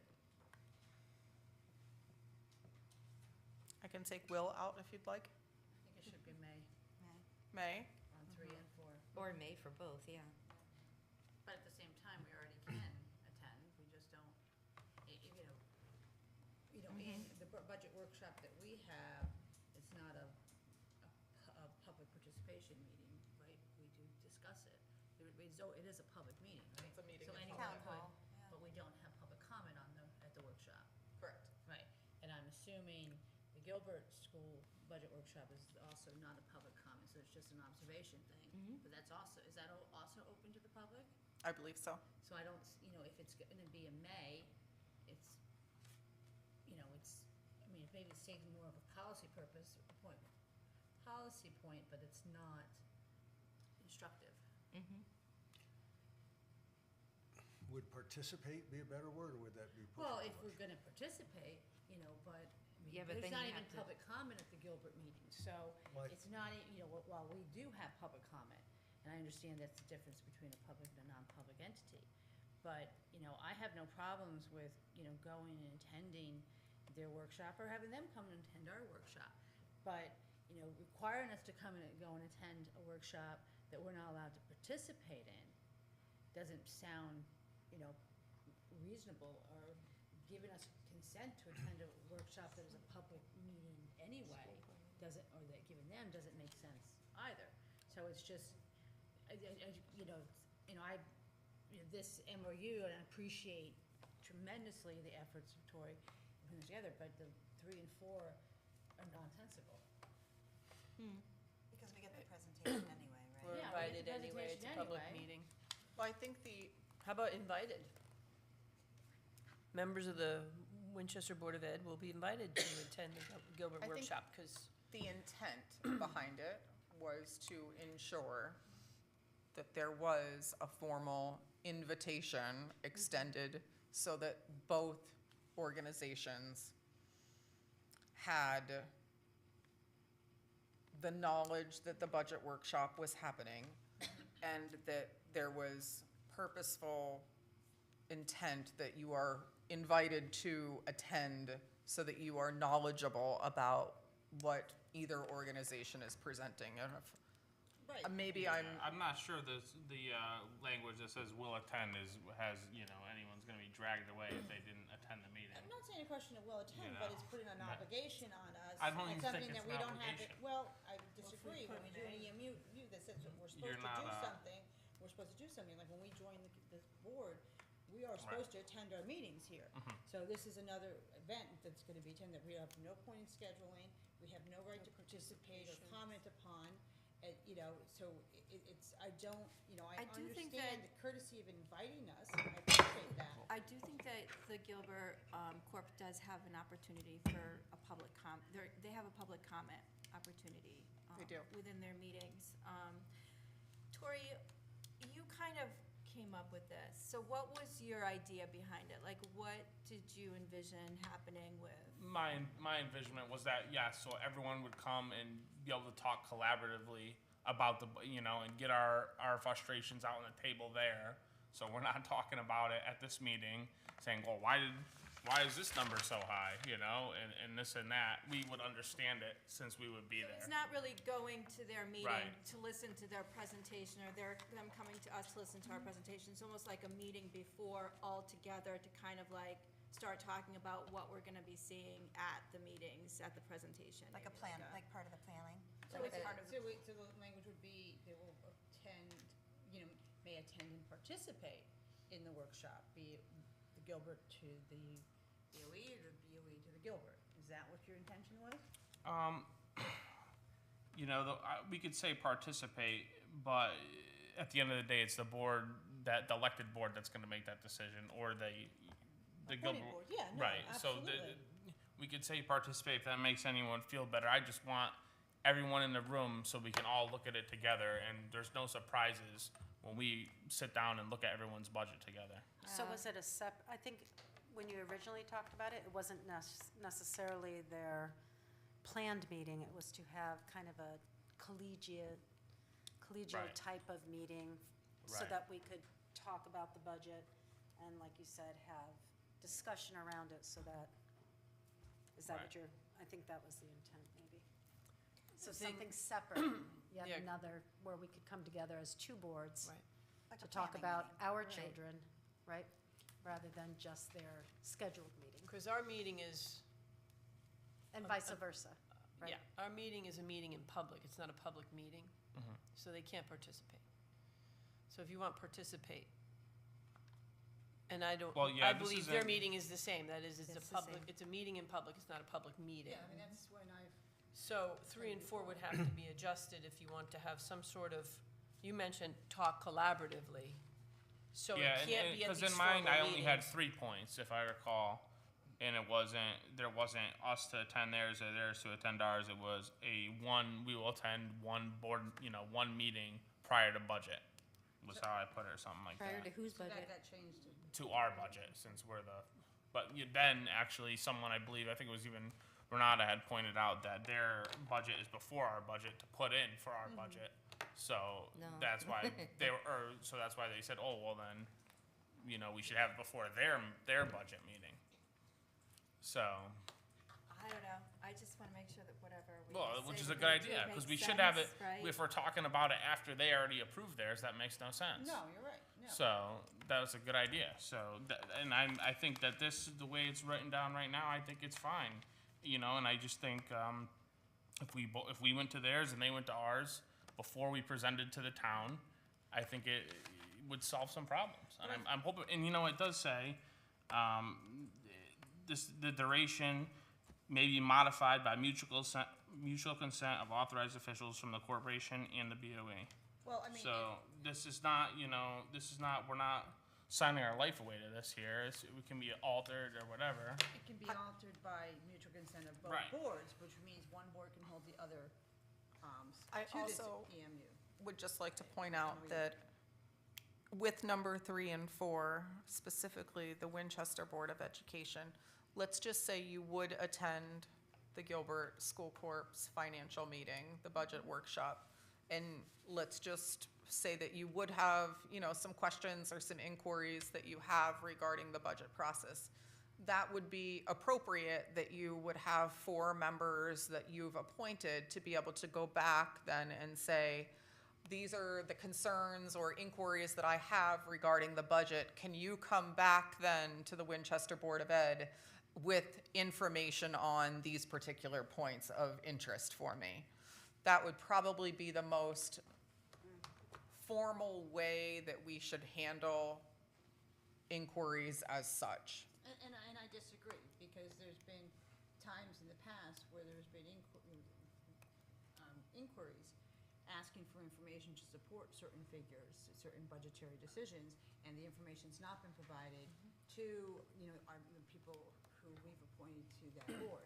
So, I think if we're trying to be transparent, if we're trying to work collaboratively, which I think would be a great idea, I think maybe we're talking about developing a meeting separate and distinct, where that we are, there is this give and take, but we are going through their budget, and then they come in and going through ours, to understand ours, where they're asking questions and we're answering. It's a separate meeting than what we usually have as our workshop, or they usually have as their workshop.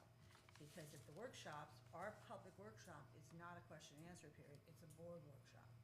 So, and that's what I understand their workshop is the same thing, because I went to one once, and that was, there was no public comment, there was no opportunity to ask questions, and it was just sitting there and just hearing, and then also watching our members say, and this was years ago,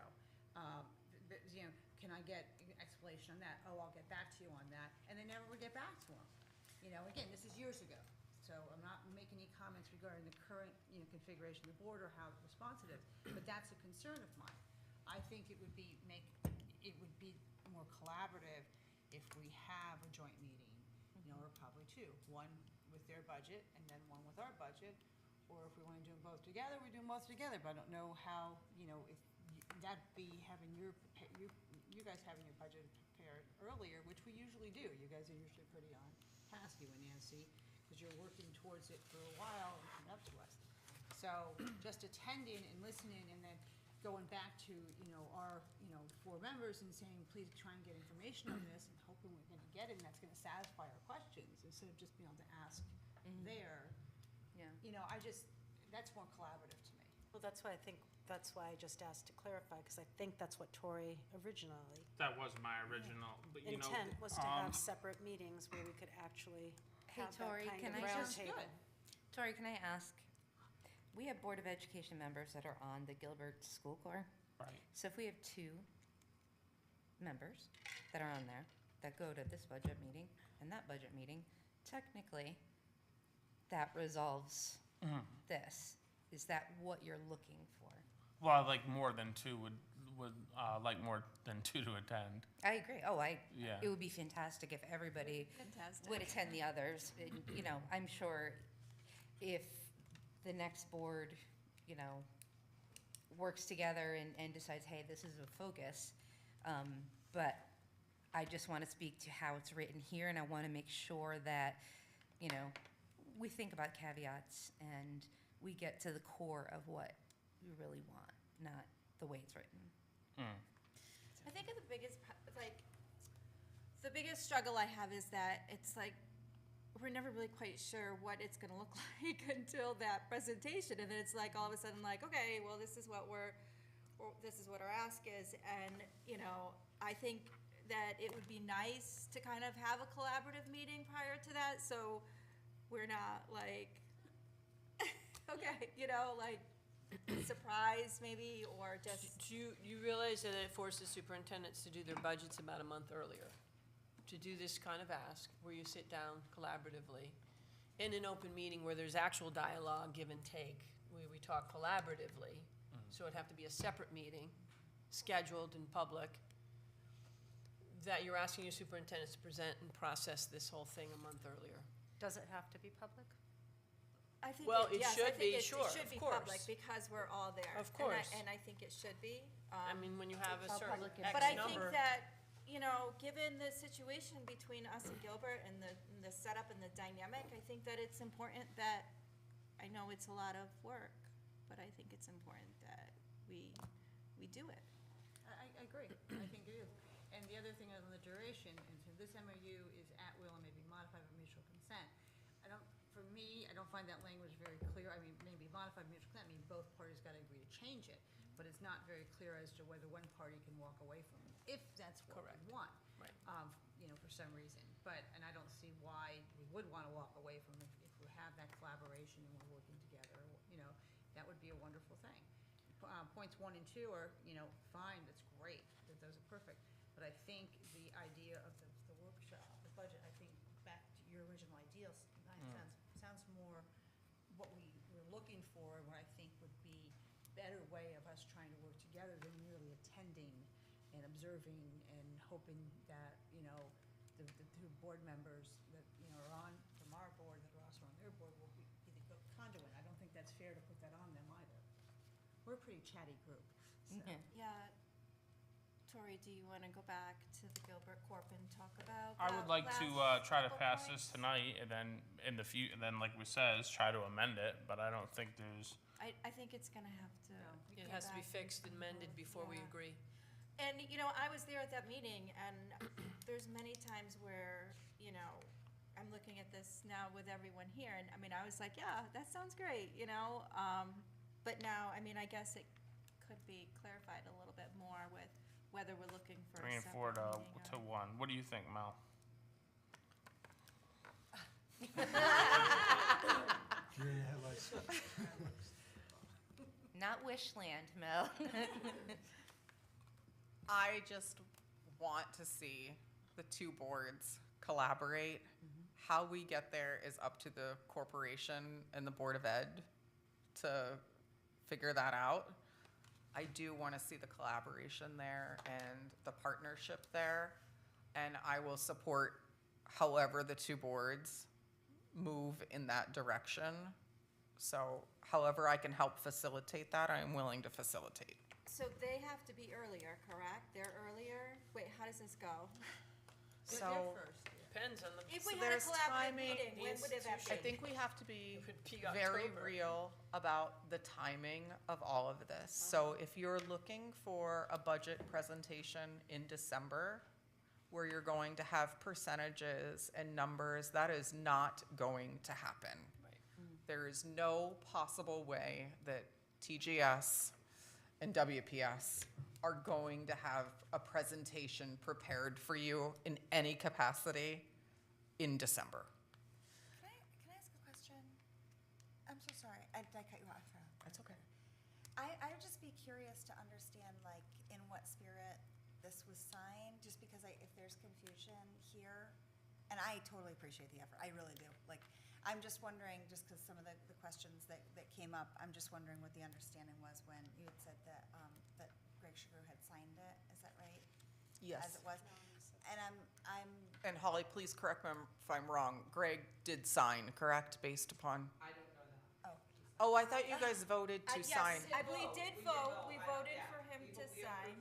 Okay, that's what I thought, that's what I was speaking to, because I yes. would just be so surprised, and and I don't mean this in any sort of way, but as a vendor, I suppose, of the Gilbert School, or them providing a service, that there would be any kind of approval of, like, us being part of their budget planning process, like that.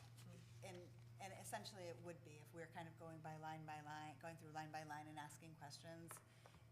It's my understanding that they would feel like, hey, that's kind of like you sitting in on your utility bill planning, you know what I mean? Like putting together a utility bill or something. So I would be incredibly surprised. So I'm just curious what the understanding was when it was signed, or if it was signed.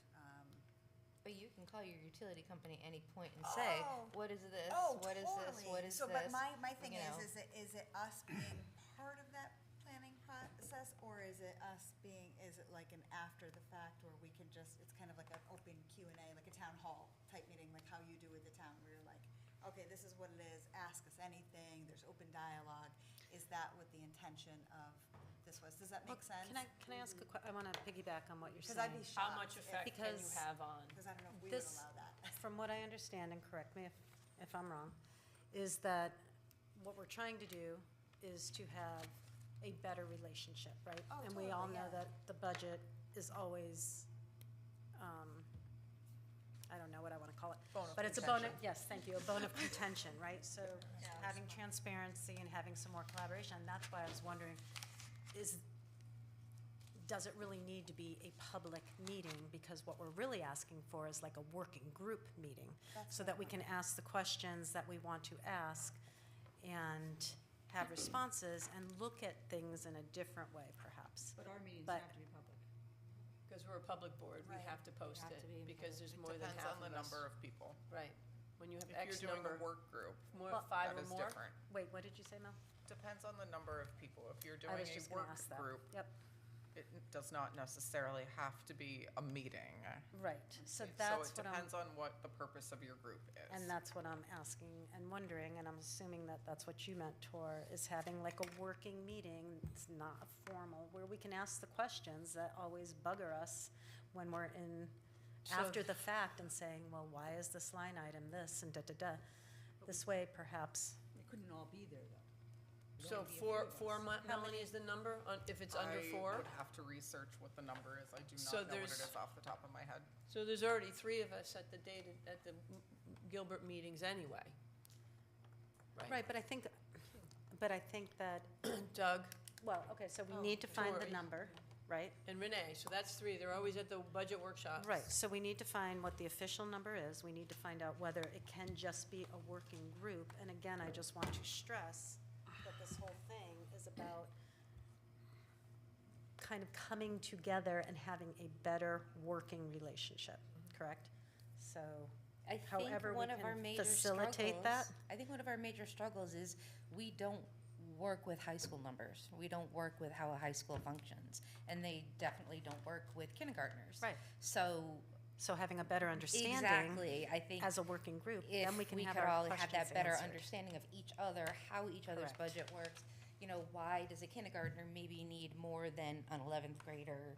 You know, Correct. whatever it might be, but, and it doesn't have to be that fine of a point, but just trying to understand, because it's two levels of the same thing. Mel has that global understanding, and we don't, because we don't live it every day. So I think that would probably be more helpful than the actual numbers themselves, because you can't gauge those numbers Right. without that understanding. I think it's an opportunity to start asking It would be questions on both really sides. cool if we could get an idea of how they put their budget together. You know, like, how do, okay, we're understanding this many students and we have this many requirements and blah, blah, blah. And then you could piece it together. You know what I'm saying? You can kind of get an idea when you're looking at it going, oh, And we now can I all see do that if we attend Gilbert's budget workshop held annually in January, I believe. And I would say to Tara's point there, it makes a lot of sense. You know, this is the most contentious part of our relationship is the budget. So maybe the first year we put out an MOU, we don't want to put any language in there that says that we're trying to overstep our bounds and go in there and, we just want to go in there to learn and witness and be there and have eyes on it. You can do that anyway. I don't know We don't need an You could. MOU for that. And you could do a lot. We could do a lot of these things anyway, but Right. This is, we don't. So Tori, what I propose is perhaps maybe going back to look at this again, maybe taking a look and just pushing forward maybe an MOU on just numbers 1 and 2. And then clarifying duration, so it's a year with an expiration regardless of consent. I feel And then try to figure out 3 and 4 in a way that might allow collaboration as opposed to being there and listening. It's having an opportunity, like I said, we can attend a budget workshop, they can attend ours. That's Right. already part of the makeup of our the setup.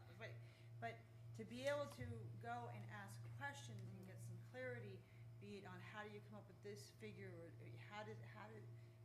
what are the needs of the high school student versus whatever, be able to ask those questions, respectfully would be, really helpful. And I think, feeling that we're able to ask questions and we're able to get answers and we're being listened to really would take the tone down. I think it would be such a huge step towards us working together and not having this be such a contentious thing every year. Instead of having it just being presented, whether it's at the workshop or not, this is what we're having, and you're just in there going, okay, and that's very frustrating. So I think what you sounded like your original idea that was good, and what we're talking about right now. I don't know why it changed to this, but I think going back to what you originally suggested of having a collaborative, meeting where we can ask questions and they can ask questions, of us is really good. Information is valuable. Information helps clear up confusion and distrust. So can we create alternative language tonight, or is that something that has to be done at a later? the Gilbert board, I assume, is going to want to vote on it as I well, right, understand Doug? that. So can we vote on an amended MOU and then present it to the Gilbert board, or do you want to just vote on the first two items, or do you want not to vote at all? I guess I'm just trying to move this along. Where are we going to go? I wasn't here, when this was originally presented, I guess, or whatever. What was your original language for item 3? I would like to. This is the first time I've seen Oh, language. okay, I didn't know if it was. Yeah, verbal there was before. one. Yeah, it was verbal, and 3 was there was no 4, Who wrote this one? so it wasn't one. I don't know. It was one meeting. I think it was we'll attend one meeting together before. So I didn't, Prior Well, to, that has to be changed then. prior to our budget. But then Renata made the good point that we need to do it before our Gilberts, if they're going to have any say in it, because they're already voted on by the time we have ours, which made sense, which is why we went back and we got this. okay, So. As I said before, you work on your budget all the time. If we were to have one group meeting, one joint board meeting where we're discussing the budgets of both institutions in January, would that be something that you could do, Mel, be ready to be able to not have it finalized, we're not voting on, but explain your thought process where you're at, and be able to entertain questions from us as well as from members of the Gilbert Board, and then we have the same with Greg presenting his work in progress, and everyone entertaining questions from the two boards. No, I would say a safe bet would be by the second or third week in January, we typically have good positioning on where we're heading. We don't have final numbers, but we are positioned enough to have conversations and provide guidance at that point. So we do it as that the boards there will be a joint board meeting held for purpose of discussion of the budgets of Gilbert and WBE in progress, by the end of January. That's something that I think, because I think it's a joint board meeting, it's already saying we're gonna discuss it, because it's a joint board meeting, and we've Have to talked be about having joint posted. board meetings before. So we have one joint board meeting to discuss the budgets in process for both institutions by the end of January.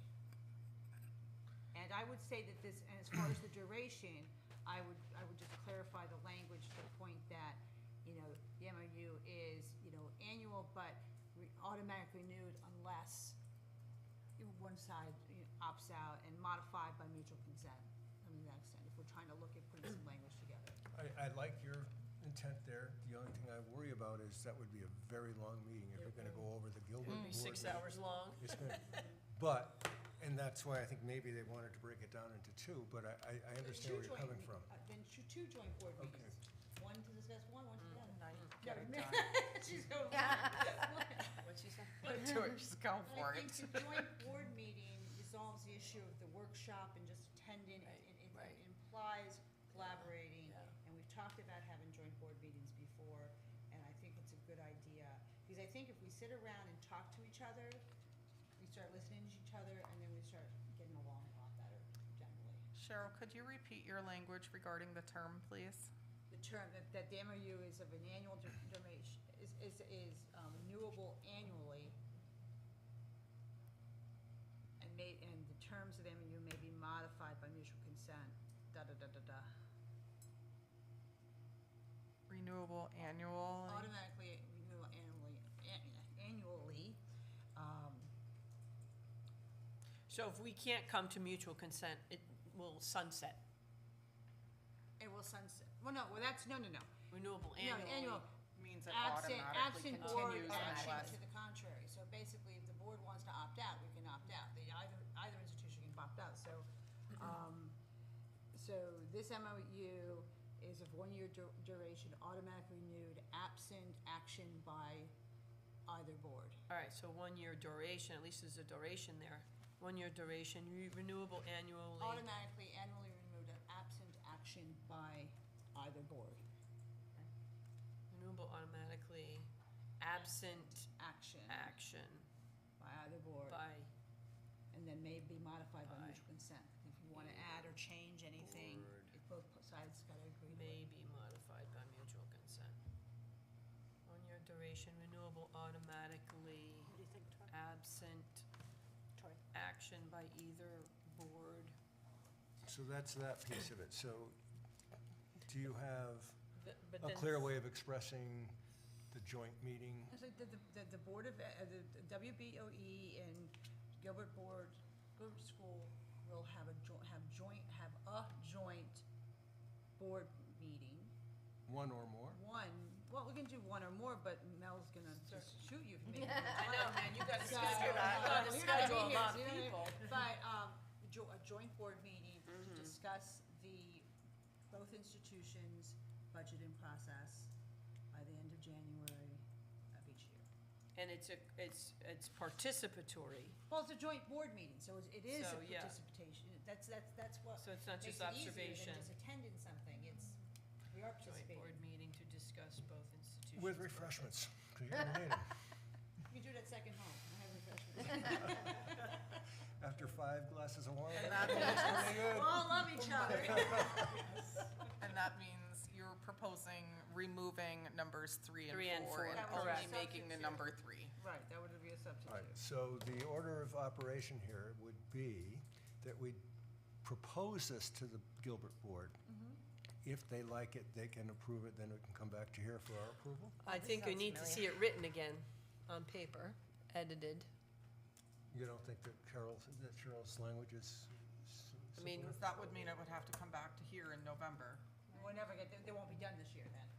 we can't vote on this until November then. I mean, Well, can't we just make a motion now? that we tonight approve with it? these edits, is And that then what you're we'll send it over proposing? to Gilbert, right? All right, so. I'd yeah. even comfortable doing just 1 and 2, just to get it started on the possible investigation of ways to save money through formal bidding process.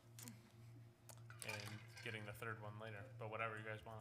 I mean, that's fine, if you wanna just do this now and then modify it by mutual consent thereafter with this potential third, bullet point, we can do that. Well, then it shows we're willing to work together with them by accepting what they've already worked Right. on and approved.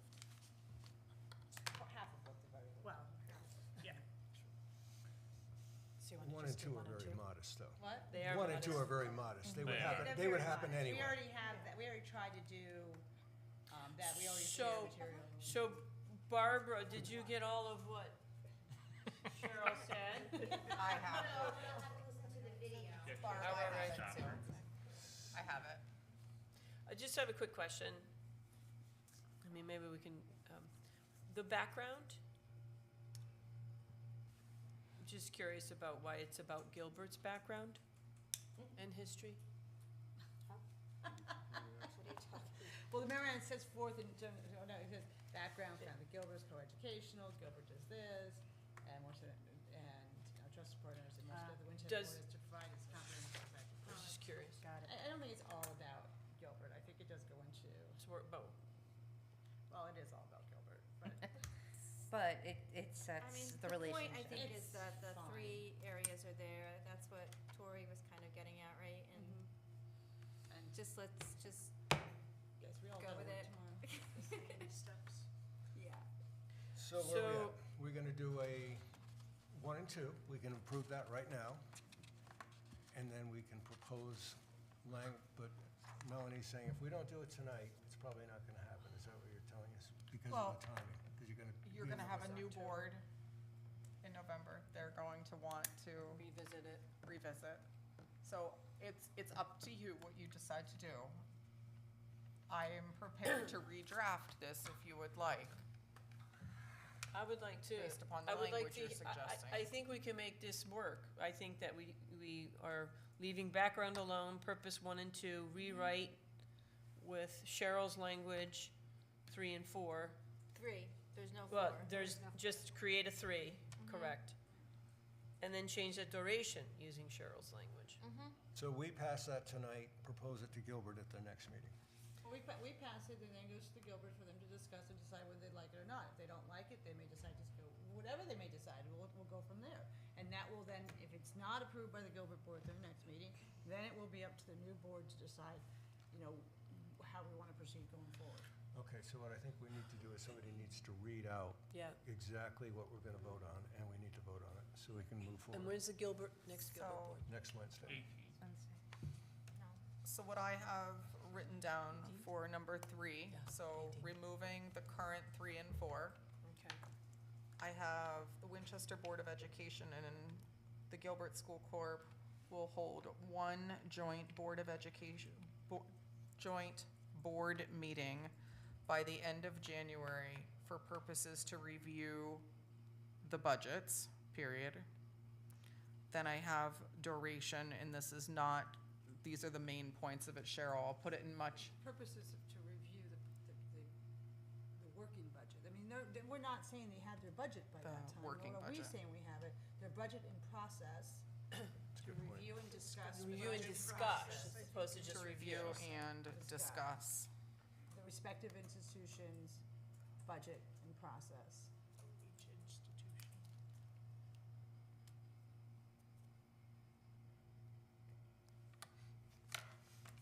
They ever done something like this before?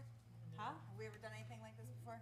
No. It's been public, and there've been meetings in Right, public. but not a. But not a- where But we. this- All right, so that rereads now. WBUE and TGS Corp. will hold one joint board meeting by the end of January for the purposes to review and discuss the respective institutions' budgets in progress. Yes.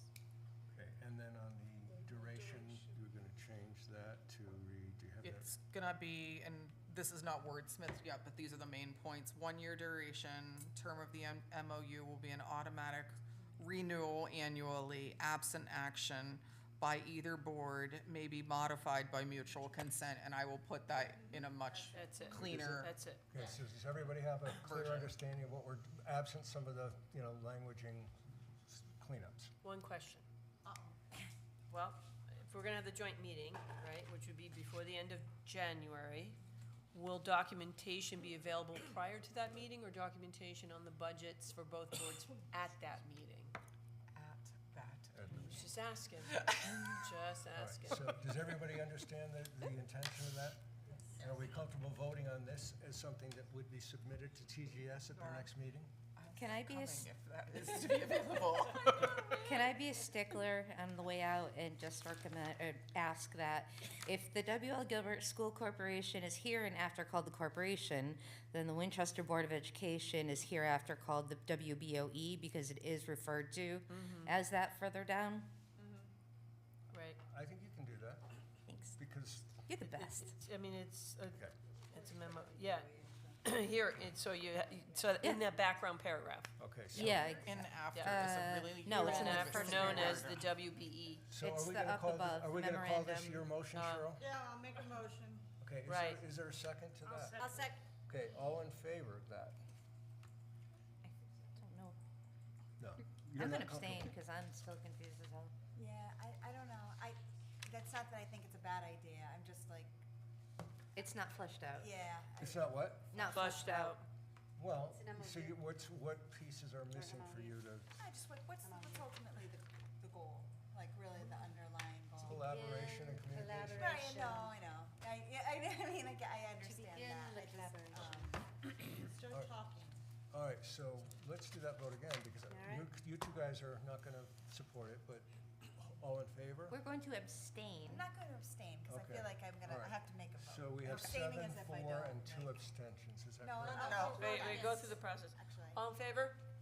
All in favor? All, 1, 2, 3, 4, 5, 6, 7 in favor. And 2 abstentions. No. Against. Oh, you're gonna Opposed? vote against, I'm sorry. One opposed? An abstention. One And 1 abstention. abstention, okay, sorry. Barbie, you okay? No, it's okay. All Okay, right, she's not. So we did- Seven in favor, 7, 1, 1. 1 opposed, I think so. 1 abstained. Okay, so that motion carries. I And- don't want to send. Mel, you're gonna work on that language? I will get it taken care of tomorrow. Okay, good. All right, 9:30 something. No, we still have the calendar. We have 2 I more know things, that. I said actually. it's 3 more 9:30. things, Did I say actually. adjourn? We have We 3 also more had things. added an agenda item. Oh, yeah, the field trip. So, We didn't even do the field trip, did we? Not yet. That's the last Oh, thing I on thought the that was agenda. back in here. all right, so we have, the school calendar is next, and we're gonna look at that in conjunction with, actually, we should look at it with the presidential primary too, right? Because that could impact it. Oh, no, that's No, this year, that's that's this this year. year. No, actually, it's next year. 24, it's No, it's this November year. It is this year, 2024. Right, okay, got it. So it's, let's look at the school calendar. So on page 47, I have for you the draft calendar for school year 24-25. We have ESY, which is our summer school program, running during the course of July. We have our normal school start schedule, which is the last Wednesday in August. We have the normal professional development days that we have scheduled throughout the school year as we normally do. We did not make any additions. The biggest change that we did make was putting a half a day prior to the holiday break in December on the 20th for students on that Friday, the 20th. And then also on the April break, because typically we have Good Friday in addition to April break. This year, the way the calendar falls, I believe Good Friday is 18. in April break, so we did a half a day on the 11th prior. And right now, it projects that we would have the 9th of June as our last day of school, which would be a half a day. So technically, that would give us 4 solid days for school snow days, keeping us within that second week of school, you know, if all works out perfectly in my perfect little snow weather world. Mel, can I ask? Sure. All right, so we're gonna add change it to a half day, change to half day, change to half a day. That is disruptive to parents, to transportation, and, you know, we're sitting here arguing about how many minutes the kids get to go to recess because you have to have education time. So, is it really justifiable? Absolutely, because do you know how many parents don't send their children to school on that day at all? Then they're not we- gonna send them for a half day. Well, what I can happens tell you on that. that day is typically we'll plan something special for the children. We'll get them to at least come in for that half a day, and they'll be there for the whole day, which it'll count, and they'll at least show up for that day, as opposed to not coming in for the full day. Because that break is shorter in most cases, parents would typically have started their vacation beforehand, is what we will find. What's the third day you mentioned? The 20th of December, the 11th of April? Just the 11th and the 20th, Okay, those 'cause 2 I thought days. she had said 3. Oh, something else was a half day, I can't remember what, but. There's PDs. No, those are just our regular PD The days. others are PDs. And then we have the parent-teacher conferences. So your Bless you. objection is that you'd rather see full days on the 20th of December and the 11th of April, is that right? Yeah, I can't help but think of how many, maybe I'm just reflecting back to my time as a parent and how disruptive half-days are. Yes, they'll have this time in advance, but having to take a half-day on a Friday can really be difficult for a lot of people. And finding childcare, et cetera, especially in our current state of after-school care and before-school care, and how much our parents are struggling.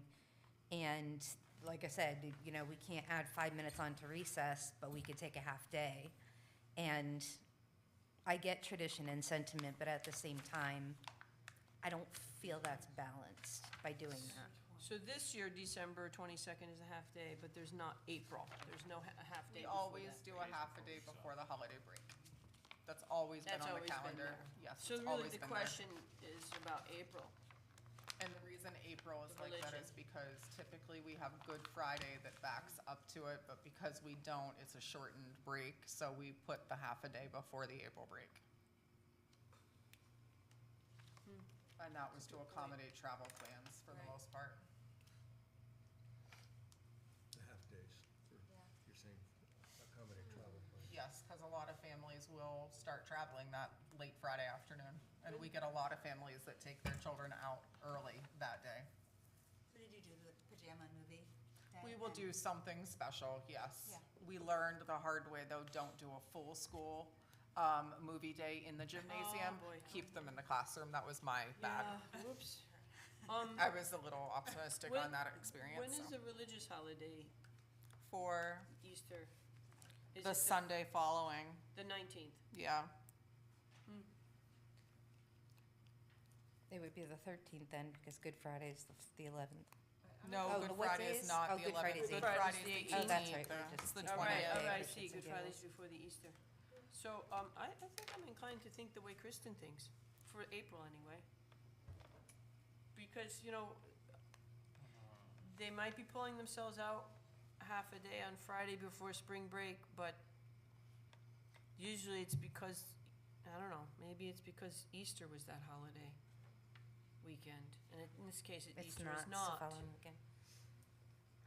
I'm in What is favor. the other, like, have the other districts around us, have they done their calendars and what are they? They're doing half days, Okay, so it kind of goes along with what other districts are doing? yes.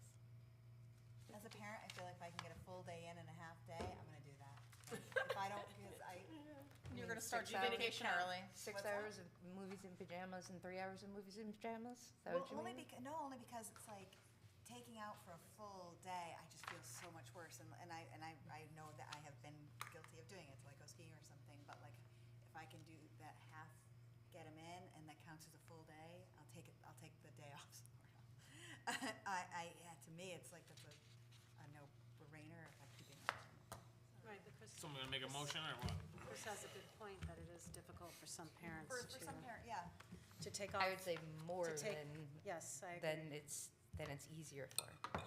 Is there anything that can be offered on days where we have to have a half-day that gives We already parents working? Yeah, we are, this past Monday, we actually offered Champs Field Day, or Field Trip, excuse me. They went to Ruitt's Farm, they went to Pizza Palace, they did a hike, so they were all over the place on Monday. Champs took them on Columbus Day, Indigenous So, Peoples' Day, whatever you want to call it. And they took them on a field trip for families that did not have childcare that day, so families paid for them to have a full experience on that Chris's day. objection is that we're adding in a couple more half-days, and is there anything that? Well, we currently have already on the calendar, the half-a-day before the holiday break has always been a standard half-day. So I'm not saying that we're adding that, it's just on there. But the one before the Easter, or the holiday, the spring break there, is only added because of Good Friday not being present. Like, you know. Does anybody like to make a motion to I don't approve? know. I have no idea. I make a motion to adopt the current calendar that is before us tonight. Second. Is there a second? Okay. Any further discussion? All in favor of the calendar as proposed? Does this consider the election? That's a separate conversation. That's Oh. next, that's this year, not next year. Oh. Okay, so in favor of the calendar as proposed, looks like it's everybody but Chris and Nora. Against the calendar? Yeah, Give one, I'll stand my point. and you're abstaining? I'll stand my point and I'll vote against it. Okay, so it's two, opposed. 7-4, 2 opposed. 7, 7-4, and 2 against. 7-4? 7? Seven, up- Oh, zero. 4, Seven, 2. Seven in favor. We're getting seven, punchy zero, now. two. Got it, okay. Okay, so now let's talk about the next calendar, this So- calendar. I talked with the Register of Voters. I need to have the Board of Education make a decision regarding our current calendar situation. So April 2nd is the date for the presidential primary. So I contacted our Register of Voters, and they said the last time we had a presidential primary in town, there were roughly 360 people who voted in person for the presidential primary. And mind you, that was during COVID time period, so you have to keep that in mind. Historically, when there has been presidential primary, they have not closed school. However, I think given where we're at politically, there may be an increased interest in the particular presidential primary that's coming up. It seems like presidential primaries are garnering more interest in recent years. So I would like to know what the Board of Education would like to do around the calendar for April 2nd.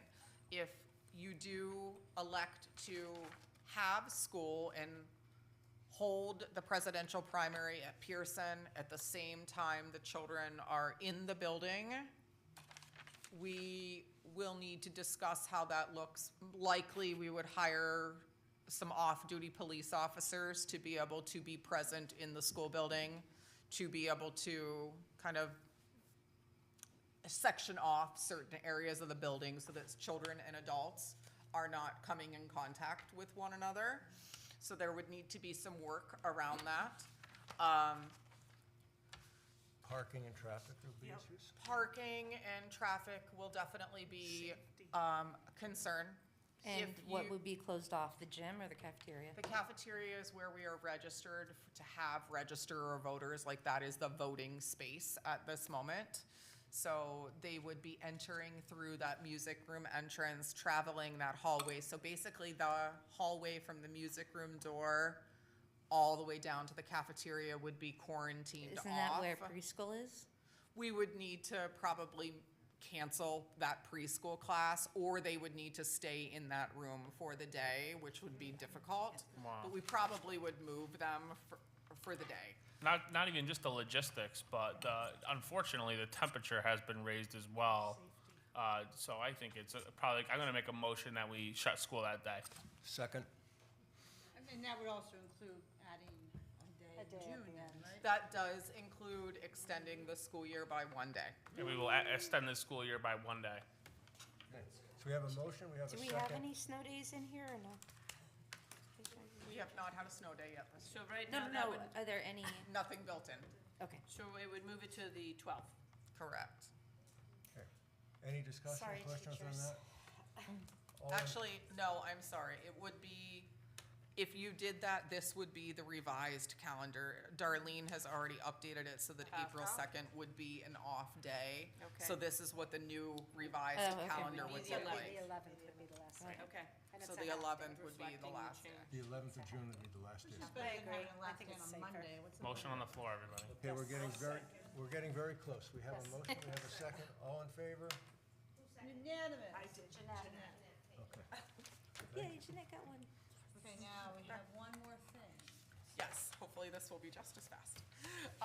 Our Champs Drama, Pearson Drama Club, each year takes an out-of-state field trip to Broadway in New York City. They are scheduled to go see Aladdin, and they would be going on a bus. They would have chaperones of Teresa Payton, Jackie McAvaney, Angelica Hollister, and Greg Monroe. Several board members are able to go. Yes. They would be leaving at 8 o'clock in the morning, returning at 8 p.m. They have two choices of the date of the first trip being the 13th of March or the 20th of March. Parent chaperones are $50. Cost per student is $50. The total cost for the trip, including dinner at Ellen's Stardust Diner, busing from DATCO, and 50 tickets, is $7,710. There will be fundraisers to help offset the cost. Grant funding is available to cover cost. And certainly if a student is not able to pay, we will certainly ensure that there are scholarships available for the students. Make a motion to approve. I second.